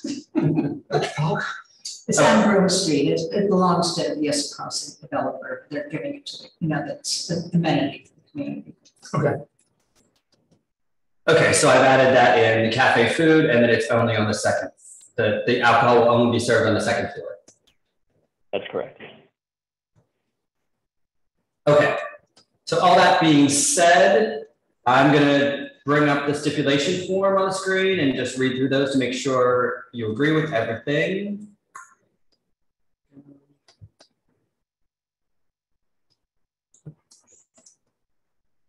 Okay. So this is for actually, I had that checked wrong. It is for a full liquor license. So this is a full liquor license, and they will operate a climate gym with less than a full service kitchen, serving, I guess I would just say serving that's where I was asking, serving cafe food. Your address listed there is wrong. Sorry. 180 Broome. Yep, it's 180, yep. I was doing this quickly while we were presenting it. So it's located at 180 Broome Street. We'll operate, it's a full liquor, wine and beer. We'll operate a climbing gym with less than a full kitchen, serving food during all hours of operation, serving cafe food. The hours of operation will be 9 a.m. until 12 a.m. all days. It will not use outdoor space for commercial use. You're not having anything. It's a new building, so you're not installing soundproofing, and it is a closed fixed facade. And you will not have DJs, live music, third-party promoted events, any event which a cover fee is charged or scheduled performances. We'll play ambient background recorded music only. Will not apply for an alteration to the method of operation without coming to the community board first. It's full operation, so that. Will not participate in pub crawls or party buses. Will not have unlimited drink specials, including boozy brunches. Will not have a happy hour. Will not have wait lines. And will have a staff person to ensure no loitering. Will post a stipulation by side their liquor license, and residents may contact the manager owner at the number below. The address, second floor. Oh, I should put it 180 Broome Street, second floor. Second floor only. Second floor, or I put it in the resolution, but I will put it here. Okay. David, you have your hand up. Yeah, I was going to say this in number 3 here, 9 a.m. We just need a open no later than time. So do you want to commit to be open at 9 a.m.? I would think it's unnecessary to commit. If you are looking for a commitment from us, I'd put no later than the point is what's we the don't least want restrictive reasonable time for you. What time? 5 p.m. seems to be popular. Well, 5 p.m. means even only business. But the reason that we've always asked for this, or used to, was to ensure that we didn't have a nighttime only business. I mean, especially in places where we needed daytime businesses. But in any case, 9 a.m. is too early. What did you just say you wanted there? But is the gym? But the gym is opening at 9 a.m. Yeah, it can be. But what if he wants to change it till 10 because he finds he doesn't get customers? He probably wants set like earlier than 9 at some point. No, he certainly may. This is not a you may not open until time. This is you must open. I'm happy that David is flagging this. I would hate to be restricted to opening at 9 and not being able to shut down until midnight. Less restrictive language that allows us to operate from 9 to 12, but doesn't require us to operate within that window would be my preference. So any number after 9 a.m. Yeah. So could we put down 12? It's still open at 9, but we could put down 12. 12 p.m. sounds good. That's 12 p.m. And do you want 12 a.m.? Do you want the midnight closing? You can close earlier than midnight, so you should leave the midnight. Yes, I would like the option. I would like the option to be open as early as 9, and the option to be closed as late as. You can open earlier than noon if you'd like. This is just saying you will be open by noon at the latest, and that you will close no later than midnight. Got it. Okay. Okay. You can still open at 9 a.m. You can still open at 9 a.m. and you can close at 9 p.m. if you want. Will do. Thank you. Okay. On number 11, you have it checked off that we wouldn't come back for an upgrade. This is an OP, so. I mean, yeah, it doesn't, it's irrelevant. You're not. No, it says without approval. Without approval. It doesn't say you won't come back. But it's a full liquor, so it's not, it doesn't really, I know what you're saying. It's irrelevant. Okay. Any other changes to this? Otherwise, this will be what's sent out from the office. Okay. Looks good. Thank you. I will make a motion that we are going to deny unless, and I will read the resolution.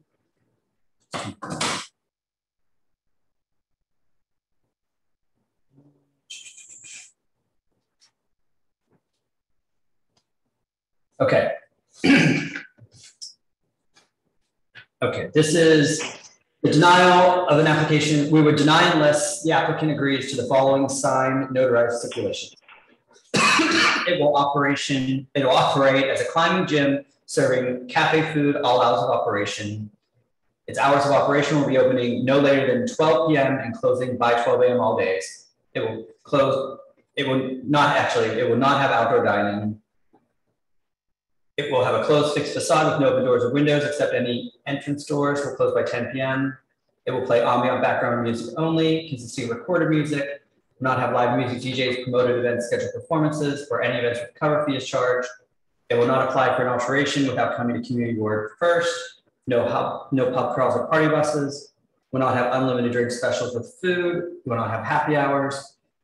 Will ensure there are no wait lines and will designate an employee for ensuring no loitering or crowds outside. Will post a stipulation by its liquor license and will provide the number for residents to call with complaints. Okay. Okay. Do we have a second? Thank you. Thank you. Okay. Well, I mean, we just have to vote quickly, but it sounds like it's not going to be an issue. Sarah? Yes. Michael? Yes. Jamie? Yes. David? Yes. Clint? Yes. Okay. Motion passes. The office will send this out. You'll have it within the next couple of days. Thank you. Thank you all. Have a good night. Thanks, guys. Okay. So that being said, that concludes all of our applications for this evening. We did have one item that we added to the agenda, which was just a general kind of committee procedures. We were going to just start with Susan giving us a quick summary of what happens with an application when an applicant submits it to the office before it gets to us. Yeah, so putting context of how it gets to you. Before I start that, just a real fast announcements, let everyone know what's going on. The SLA has a new chair, which probably everybody knows. She used to be on a community board, used to be on city before, which is very business oriented, but she understands the importance of community boards. Clint and I had lunch with her, very positive meeting. I don't expect the votes, I'm sorry, David. I don't expect the votes to be changing, but I think we'll go back to having much more access like we used to the community boards and public being at the table much more. She agreed, CDs 1, 2, and 3 leadership always had an annual meeting with the chair. She's already agreed to that, which will be at the end of October, beginning of November. Also, the 3 boards about 10 years ago had sponsored a community forum with the SLA, and she's agreed to do that also. So I think she's going to be very accessible. And I'm asking for a point person to work with, like for complaints and stuff. So I think that'll become a Easter also. So going to how applications get to the committee. The office receives what's called 30-day notice. You see them posted all the time. So the SLA requires that before an applicant take any action, they notify the community board 30 days ahead. It does not mean we have 30 days to respond. It only means they have to wait 30 days to apply. Most of the time, they don't apply till after they come to us. We always put anything that's going to go on the agenda always goes on immediately for the following month. So we get renewals. We have over 1,000 licenses. We get renewals for every license. We file those in folders. Corporate change of 80% or more, we get a 30-day notice. What we do is look up the old stipulations and we send a letter of no objection to the SLA and applicant and say, but remember to put these applications, these stipulations on. Often the new person buying the business doesn't even know their stipulations. Then we have categories that are not heard at committee. One are administrative approvals for beer, wine, up till midnight, food-based businesses. So anytime, the minute we get a beer, wine, 30-day notice, head in the office contacts the applicant and says, will you close by midnight? And if you are planning to close by midnight, these are the criteria to get an administrative approval. And then it's on the agenda. You'll see it on the full board vote sheet. But we have somebody in the office that sends a resolution and stipulations that are the same stipulations all the time.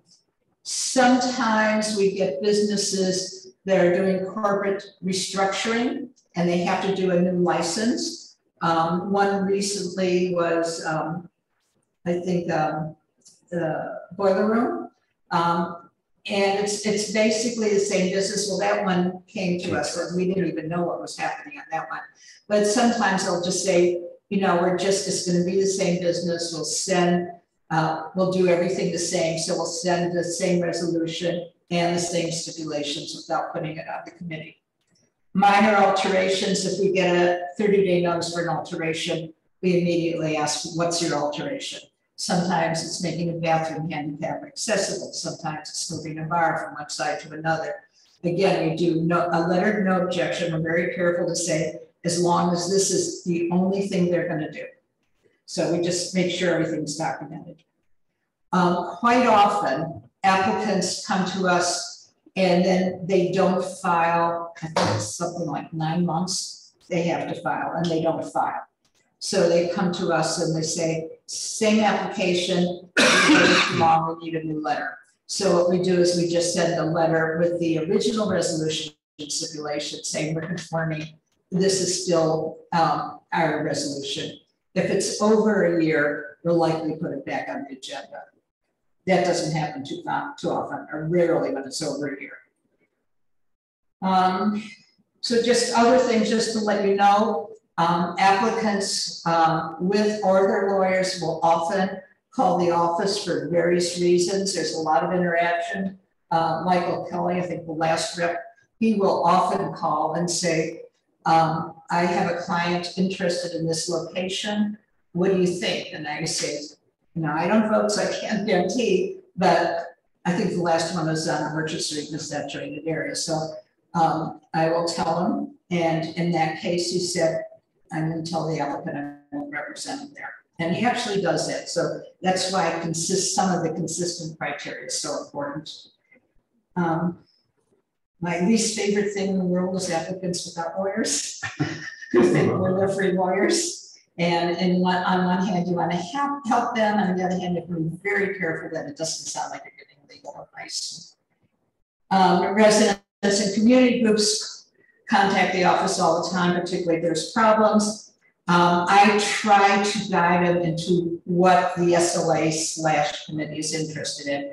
For instance, I'll say, don't come up and say, there's too many bars. That's, that's not a reason or it's not an excuse. Sometimes people say, my kid has to go by there on the way to school. I can't have a bar there. I said, this is not a legal reason. And I try to guide them into specific and legal reasons to do that.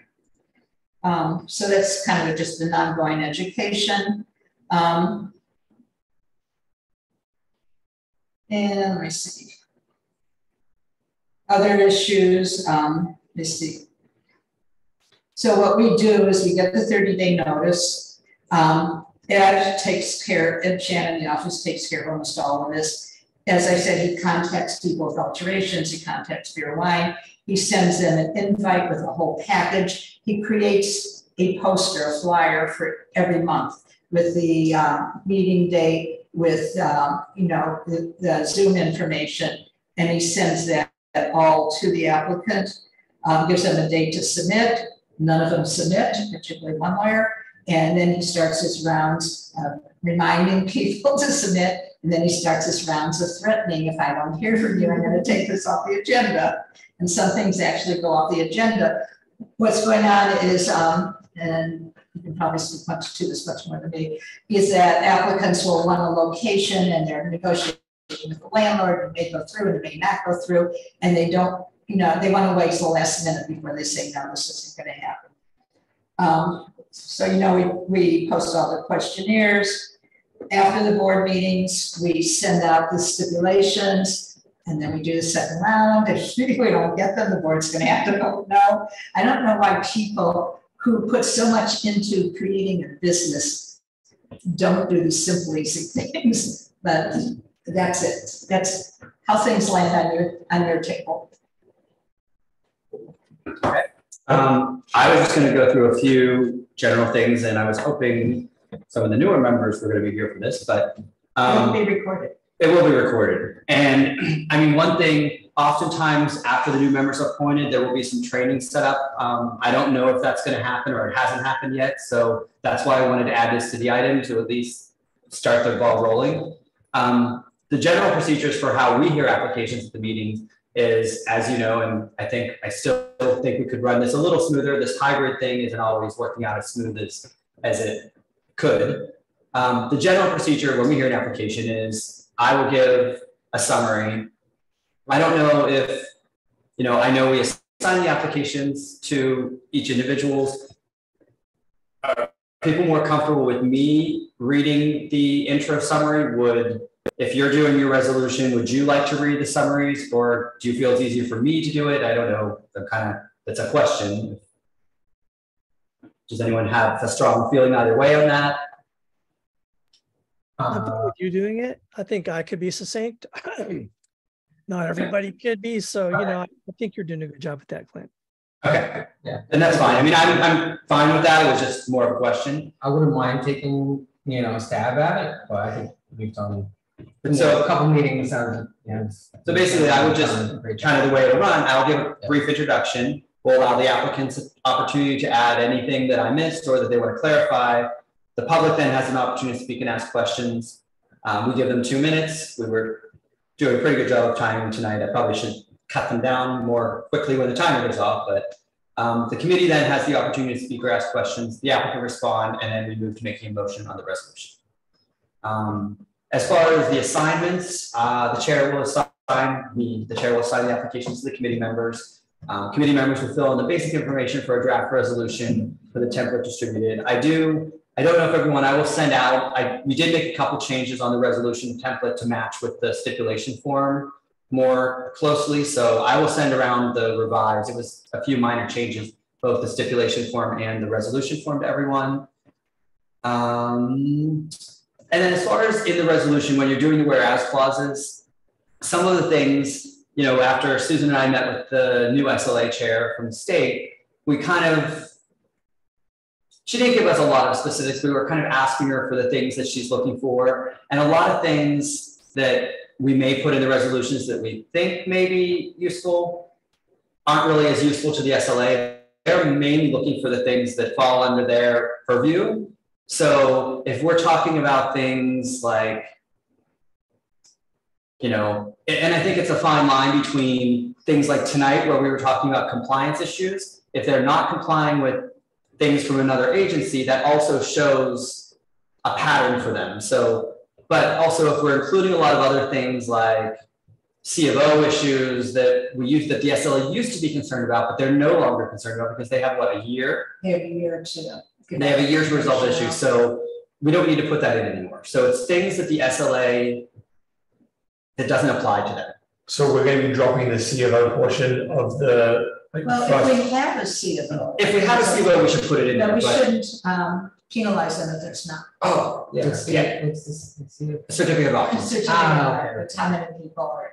And it used to be like, so a lot of times if they're coming into a business, they have to apply to DOB, and DOB has to give them a new, not give them, but a letter of no objection. So it used to be a little more, the SLA used to actually care about that, but now they've changed and give them a year to get that resolved after they open. So things like that. But mainly the things that they will look for are, they do care about especially violations from the SLA, but also violations from other agencies. That does ring true for them when they hear that they've been breaking, and especially zoning or noise and all of those kind of things. The SLA will look for that. So some of the other things, like sanitation. Yeah, sanitation, or what have been some of the other things we've heard that. No. Anyways, but that's one thing that came out of Susan and I when we met with the chair, is what they're looking for. So that's all coming from Susan, or are we looking those things up? Well, Susan, like generally Susan does review the applications in the agenda. And if there's items that do seem to have problems, Susan will point that out to me, or also the person she's copied on the email that has whoever's doing that item. But I'm going to say generally, so one of the things I wanted to kind of let you know by this, we're doing a tremendous amount of work that you guys don't see before it even gets to you. The easiest thing for me to do is to just deal with one person. So what I've always done with past chairs is have like one phone call, just go down everything. Yeah, and that's fine. And then let the chair. You can let me know and I will distribute that to you. And I'll say, this is if we know there's a problem. And I'm going to say there are some groups that prefer to go to the SLA without us, they want to work directly with the SLA, they don't want to go through the board. If that's the case, it's not up to us to start investigating all this stuff. Actually, this has brought up a good point, and this is why I wanted to talk through this.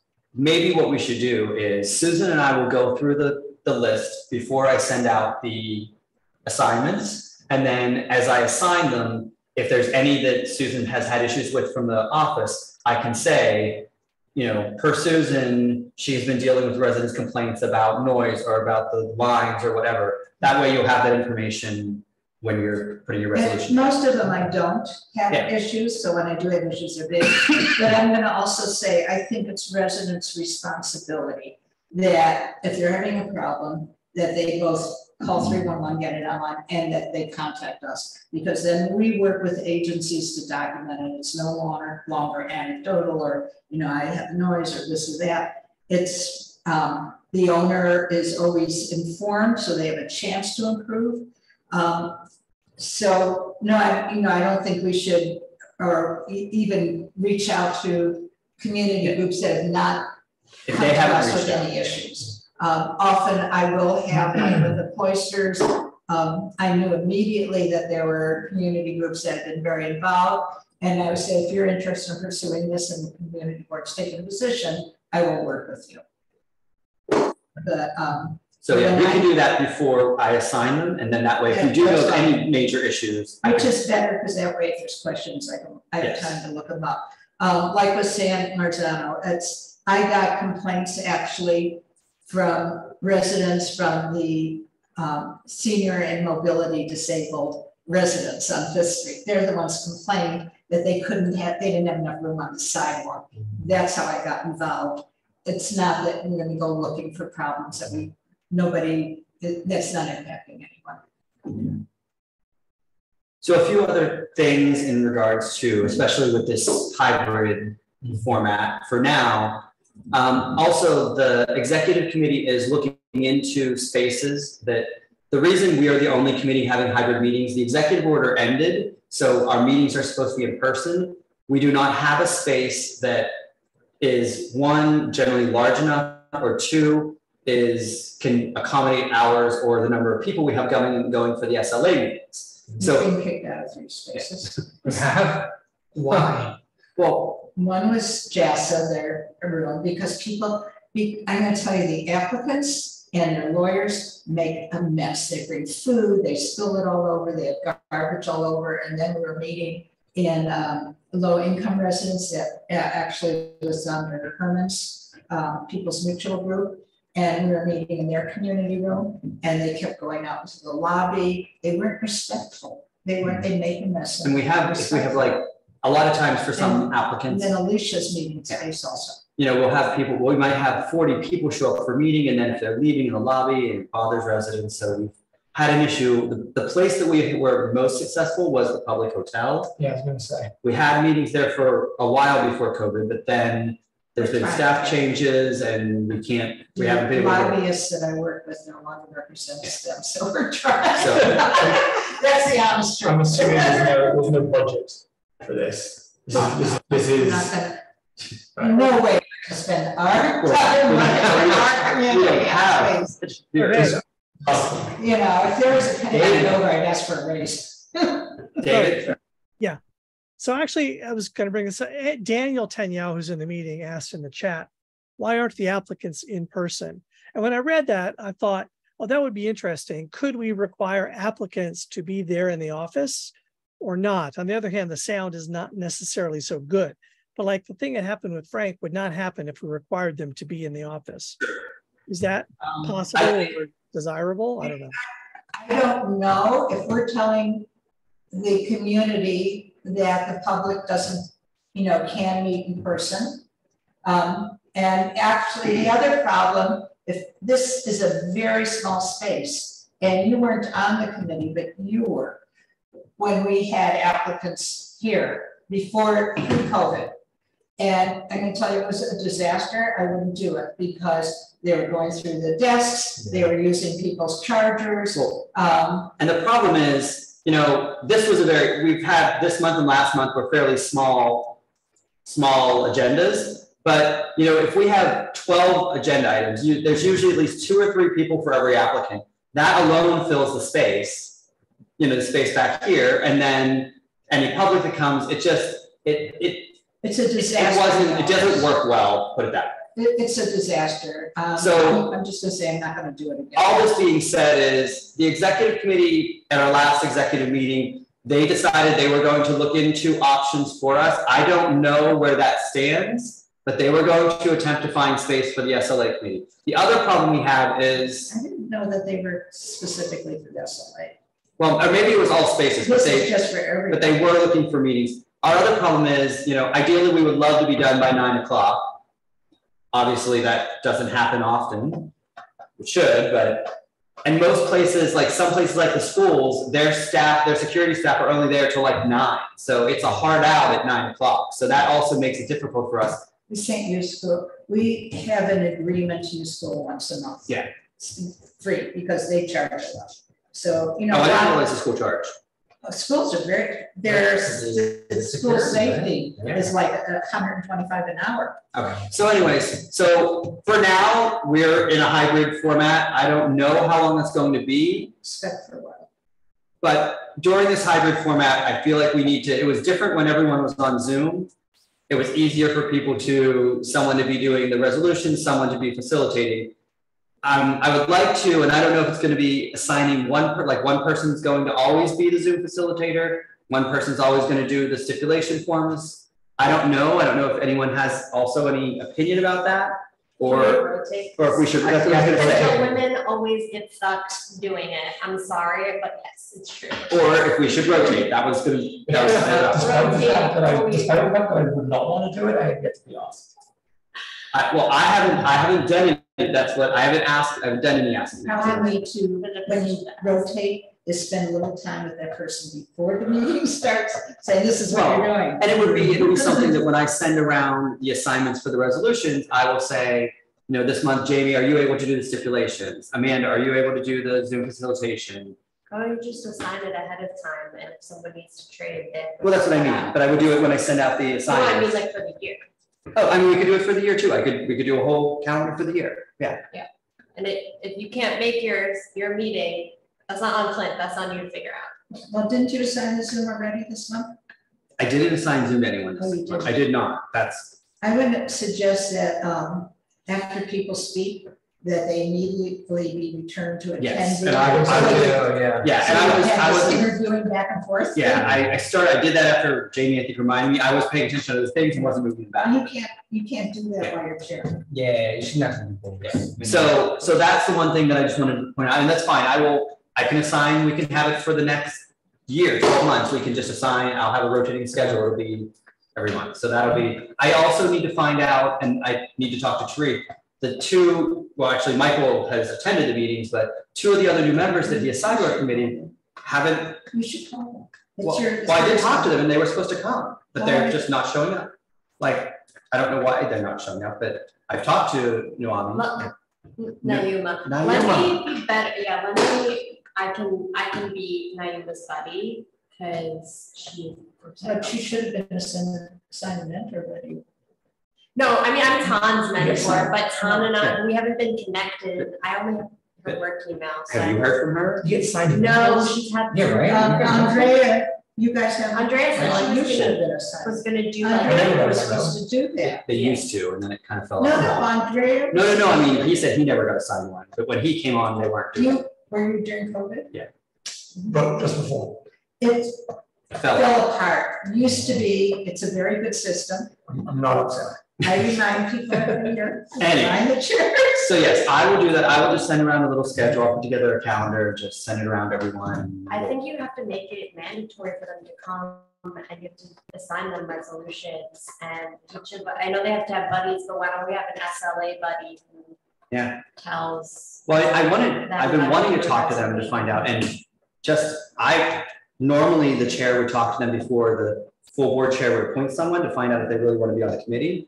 And they both told me they did, but I haven't sat down and had a conversation, but in emails, and then they were away and I said, please call me. And then that's maybe it's a summer thing. It could be a summer thing, but. Yeah, but I think they have to know that they're not coming, that this impacts their attendance. Yeah. And Naima said she wasn't getting the emails. And so I figured out but she with the dates and things. And so I was like, here's what the email looks like, and I forwarded it back to her because she emailed me specifically. She gets the agenda.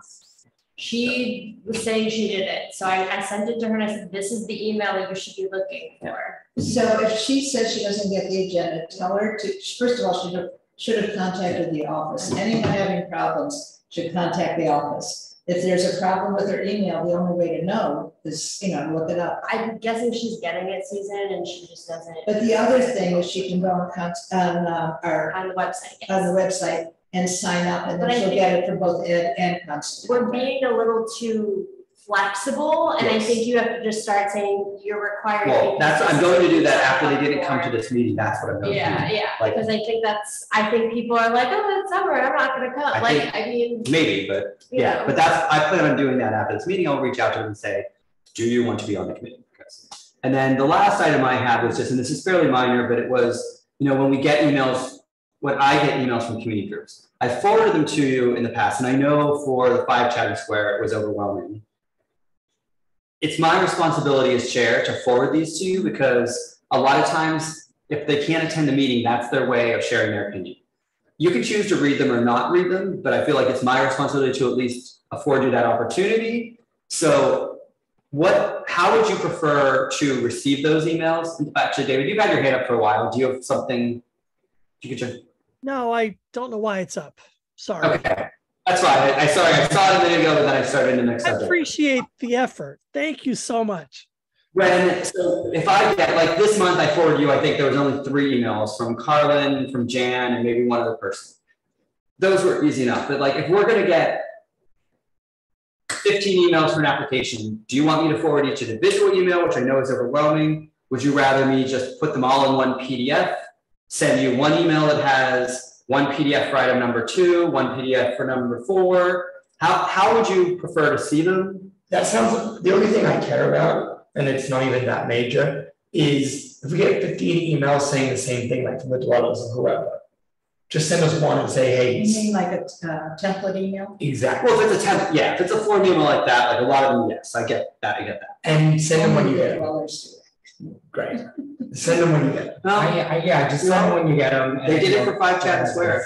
They all. Well, but the thing for Chatham Square is I did end up working with them and said, you can't do this, Yeah. you know, we need to organize it, and he ended up doing a Google Doc. Yeah. With everything. So they did use, I mean, a lot of those emails that I got for that were the same.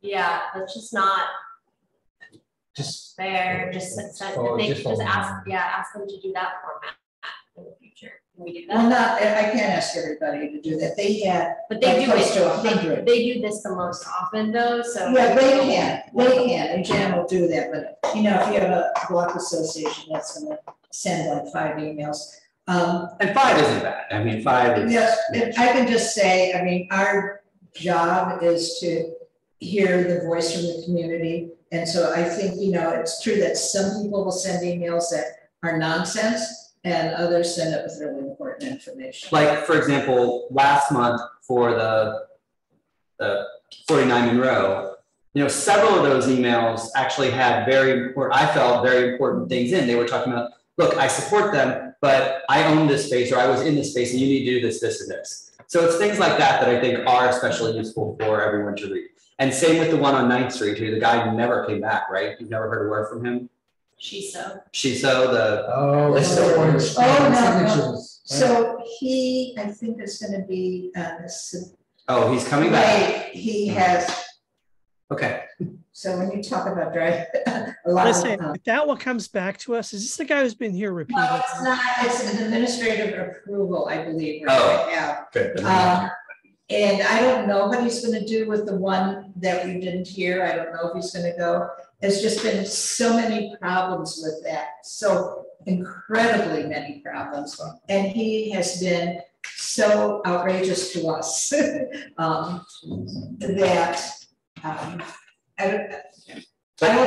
I think the only thing left though is a different administrative approval. He's very unusual. But for that one, there were some of the residents from that building had, I thought, important things to say about what was going on there. Yeah, sure. So I'm hearing, at least from you two, and I think you acknowledged it, you would rather me, as I just get the email, just forward it to you then. Put the just like 100 of these. Yeah. Exactly. And also put the well, no, if they're the form letter, if they're the form letter and stuff, yes, I can do that. But like for the other ones, if it's not a form letter, I'll just forward them to you. Forward them with the name, with the resolution item, with the item number, so we can track it.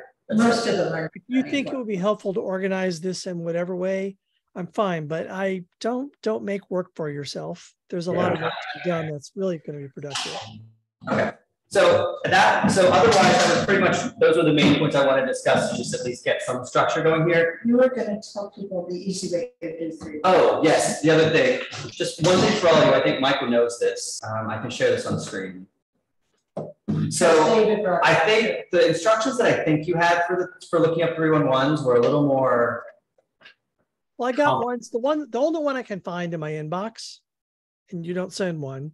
It was from Jeanette, and it involved looking up the block and lot number of that site no longer. You can do that. Should never. So, any of you have used review, there's New York City Open Data website, and I can send around this application. I've been meaning to take screenshots of each step and send to you. I just haven't had time to do that. But this is the open website. I will share it on the screen for David or for everyone. So if you go to the Open Data website, it's a lot easier than, you don't have to look up the block and lot. I will send you step-by-step instructions, but this is what it looks like when you go. I think it gets you to the same place, but it skips over all that. And once you save your account, sorry, I'm talking and doing this. I don't think it's this one, but there's some other search thing that is Hold very. on, because I'm not signed in. Type So once you do this, you can sign in and save your search. And then when you open it up, it takes you right back to it. That's all you need. Yeah. That's all you need. And then all you have to do is change the address and it will pull them up. That's great. That makes life a lot easier. You really don't have to look. So I have the at 311 calls saved in number here. of full liquor. It's all in the questionnaire. The reason we put the stuff in the questionnaires, you know, is so that you don't have to look it up. You don't want us to double check it? You know, if it looks totally outrageous, no. First of all, most of them are done by very legit lawyers. True. So you can if save it all looks, this. you know, there's always going to be a mistake, but if you look at something, say Orchard Street 3, but no, you shouldn't be doing that. Right. So you can save all this here, which. Sorry, what was that? If the lawyer, if they put what in the application, they put the 311 complaints? Or No, you're talking no, about- I said the number of OPs. We put all that information in the questionnaire so that you know it, you get the information from the questionnaire. So here on the left, which I don't know why over there, Zoom is blocking it, but there's the filters that are set. You do it once and it's set every time you log in. Everything, the only thing you do is go down here to the bottom and change the address and check off the street. And then when you put in the incident address, it just pulls them all up over here and it saves you entering all the stuff and going through it each time. Great. I will go through and I will do like a little step-by-step and send this all to all of you. Lovely. The formatting of the address doesn't matter because like sometimes it's very specific. It is, but the one thing that you can do, you could just push in like, you could, for sometimes it might be spelled differently or it might be a street or it might be like east, but I've learned what that is. But all you can do is you can put in the street. And then if you're not finding anything for that address, if you just put in the street, it'll scroll down through the number and you can do it that way. And that saves an extra step of looking up block and lot number and everything else. So I will send this all to you. That was one thing I was going to point out. Otherwise, is there anything else that anyone else has thoughts or comments or suggestions for improvement? Well, what Sam was saying just now, I believe this is the site that if you type in Madison ST, it won't come up because it knows it is Madison Street. Yes. Now, well, this doesn't work. Oh, this is broke. It's the just best we got. It's the best we got. It's not difficult. It's just a few things. You try ST, street, whatever. E versus east, STR versus ST versus street, First Avenue versus 1 ST Ave. No way. This site is broken. But anyway. There's nothing we have to yes, just it's not just complaint. Yeah, we're not here to so only thing I will say with respect, I want us to be strict on 2 minutes. We give a lot of our free time doing this. I think you do, we all do. We should put it on the screen, and I downloaded the plugin. There's a And cool. And then everyone. Well, I think the problem is too, now when they're speaking on the screen, it goes off. They don't hear it. So then they just keep going But on. on the screen it will. On the screen it will. I know. That's why if you do it on there, I think that will solve a lot of problems. People not to repeat if they just agree instead. So that'll solve a lot of problems too. Like I have it on my phone, they're not hearing it when it goes off, so they don't know. Let's start with where they live. Yeah, that could be. Because there are people speaking tonight that didn't live anywhere near where they were speaking about. But yeah, the timer on the screen is, I think that's key. You get a timer and start with the address. And then anything else? So also the other thing that I'm going to talk to Tariq about is, and Susan, which we can work with Susan, what does, like, as far as some trainings, what does everyone feel would be helpful for us to do, like an SLA training, or like what specifically, is it SLA law? Is it, what are things that we would be helpful? It'd be cool to go over like the 200 foot and 500 foot. Well, I can definitely do some refreshers on that. Yeah.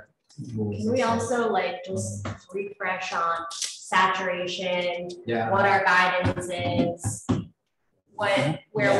I think because like also we all have, I feel like different understandings, also public benefit. So like That's our because regulations, I know it's not defined. If there's 500 people, there's 500 definitions. Yeah, and I know it's not really like clearly defined, so we've come up with our own guidance, and I feel like whenever I cite this guidance, everyone looks at me like, what are you talking about? I'm like, it's on our website. Well, one thing I know one of the last SLA chairs said, and I repeat it to the new one, is a public benefit is a public benefit for the community, not for the applicant. But that's not what our guidance is. And if we are No, like, our guidance actually says that.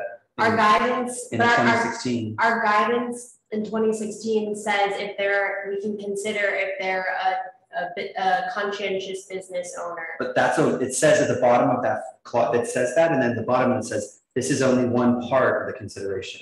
I understand, but when I cite that, that's in our guidance, and we've always said we need to follow our guidance. But that's only one. But that's only one piece. I know you don't know that, but that should factor in. It shouldn't be the only basis. To that point, though, I think there's been a lot of inconsistencies introduced because people come in with different ideas, and what happens is everybody's ideas gets put in. And I would suggest that we look at all of that and decide what it should be, and decide that with the conversation with the new SLA chair.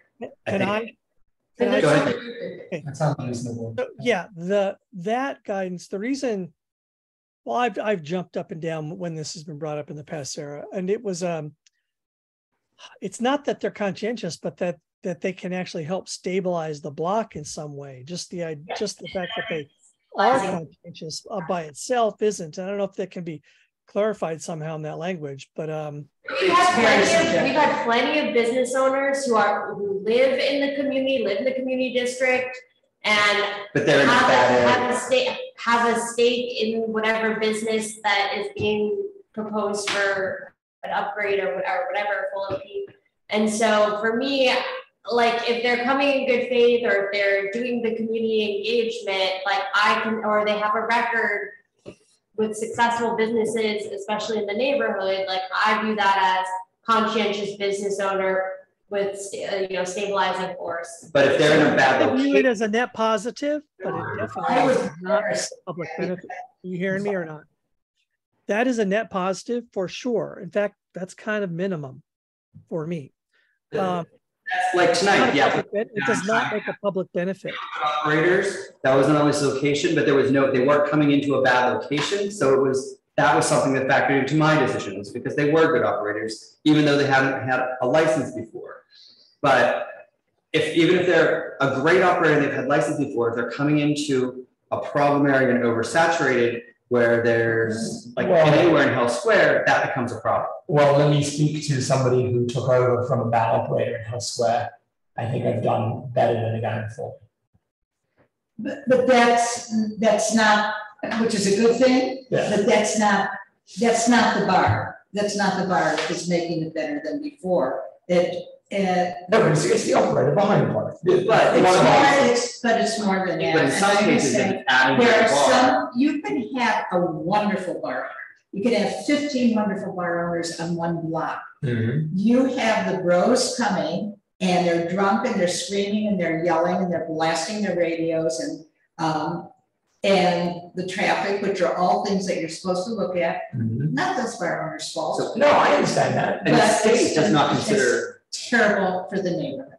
The state does not consider conscientious operators. It's terrible for the community. I don't disagree with that. I get that completely. This is not the time to have this conversation. Pardon? This is not the time to have this conversation. Yeah. No, I wasn't planning. It's going to be. But this was about the training. That's the whole point of the 500-foot rule. That is 100%. The state does not look at conscientious operators. That's something that the community board operates. But that's how we've defined public benefit, given that the state is not. But if you read the bottom of that paragraph, it says conscientious. It mentions something specifically about that this is only a factor to factor into the rest of them. There are other. We really should be considering the state more, like it does in that 2016 resolution. But the state one it says all these things, and then it says public benefit, right? That's it's traffic and very purposefully, because they do not want to have anything specific. What we up till recently always gave, which I thought was a wonderful example, is a kosher restaurant in an area with a lot of people that eat kosher and very few kosher restaurants. Look down at Grand Street right now, there's not a single kosher restaurant. A more important policy thing that we adapted, we must correct it, where we have said very incorrectly the thing about this is the guidance on oversaturation where we've said never before license. That is wrong. No, it is. That has to be changed. That they continuously licensed. That's something that the state agrees with. That has to be correct. Yeah, that actually went before court. The court, yes. Right? There was a court finding. Yes. So we need. Anyways, SAP. I also think it would be beneficial if more of us understood different possible ways we can formulate a resolution and the outcomes that might happen. Tonight about something possibly in a training because when you guys talk, it just shuts me out and I have to yell. Earlier tonight, I was going to say like to that guy who was just like, I couldn't believe what he was doing. But I was trying to say like, here's what we'll do for you. We will set up a resolution. And really, I was kind of speaking to you guys. We'll send up a resolution that says we deny because he wouldn't agree to the stipulations, and this one was a sticking point.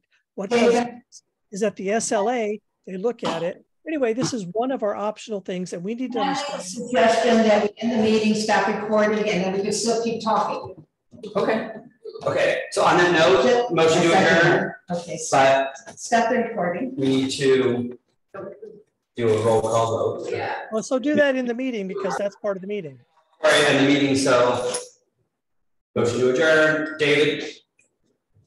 I'm going to do a roll call vote and then stop the recording, and then you can continue. David Craig. Oh, here. Michael Lavario. Jamie Felber. Please answer yes. Sarah. Yes. Okay. Adjourn.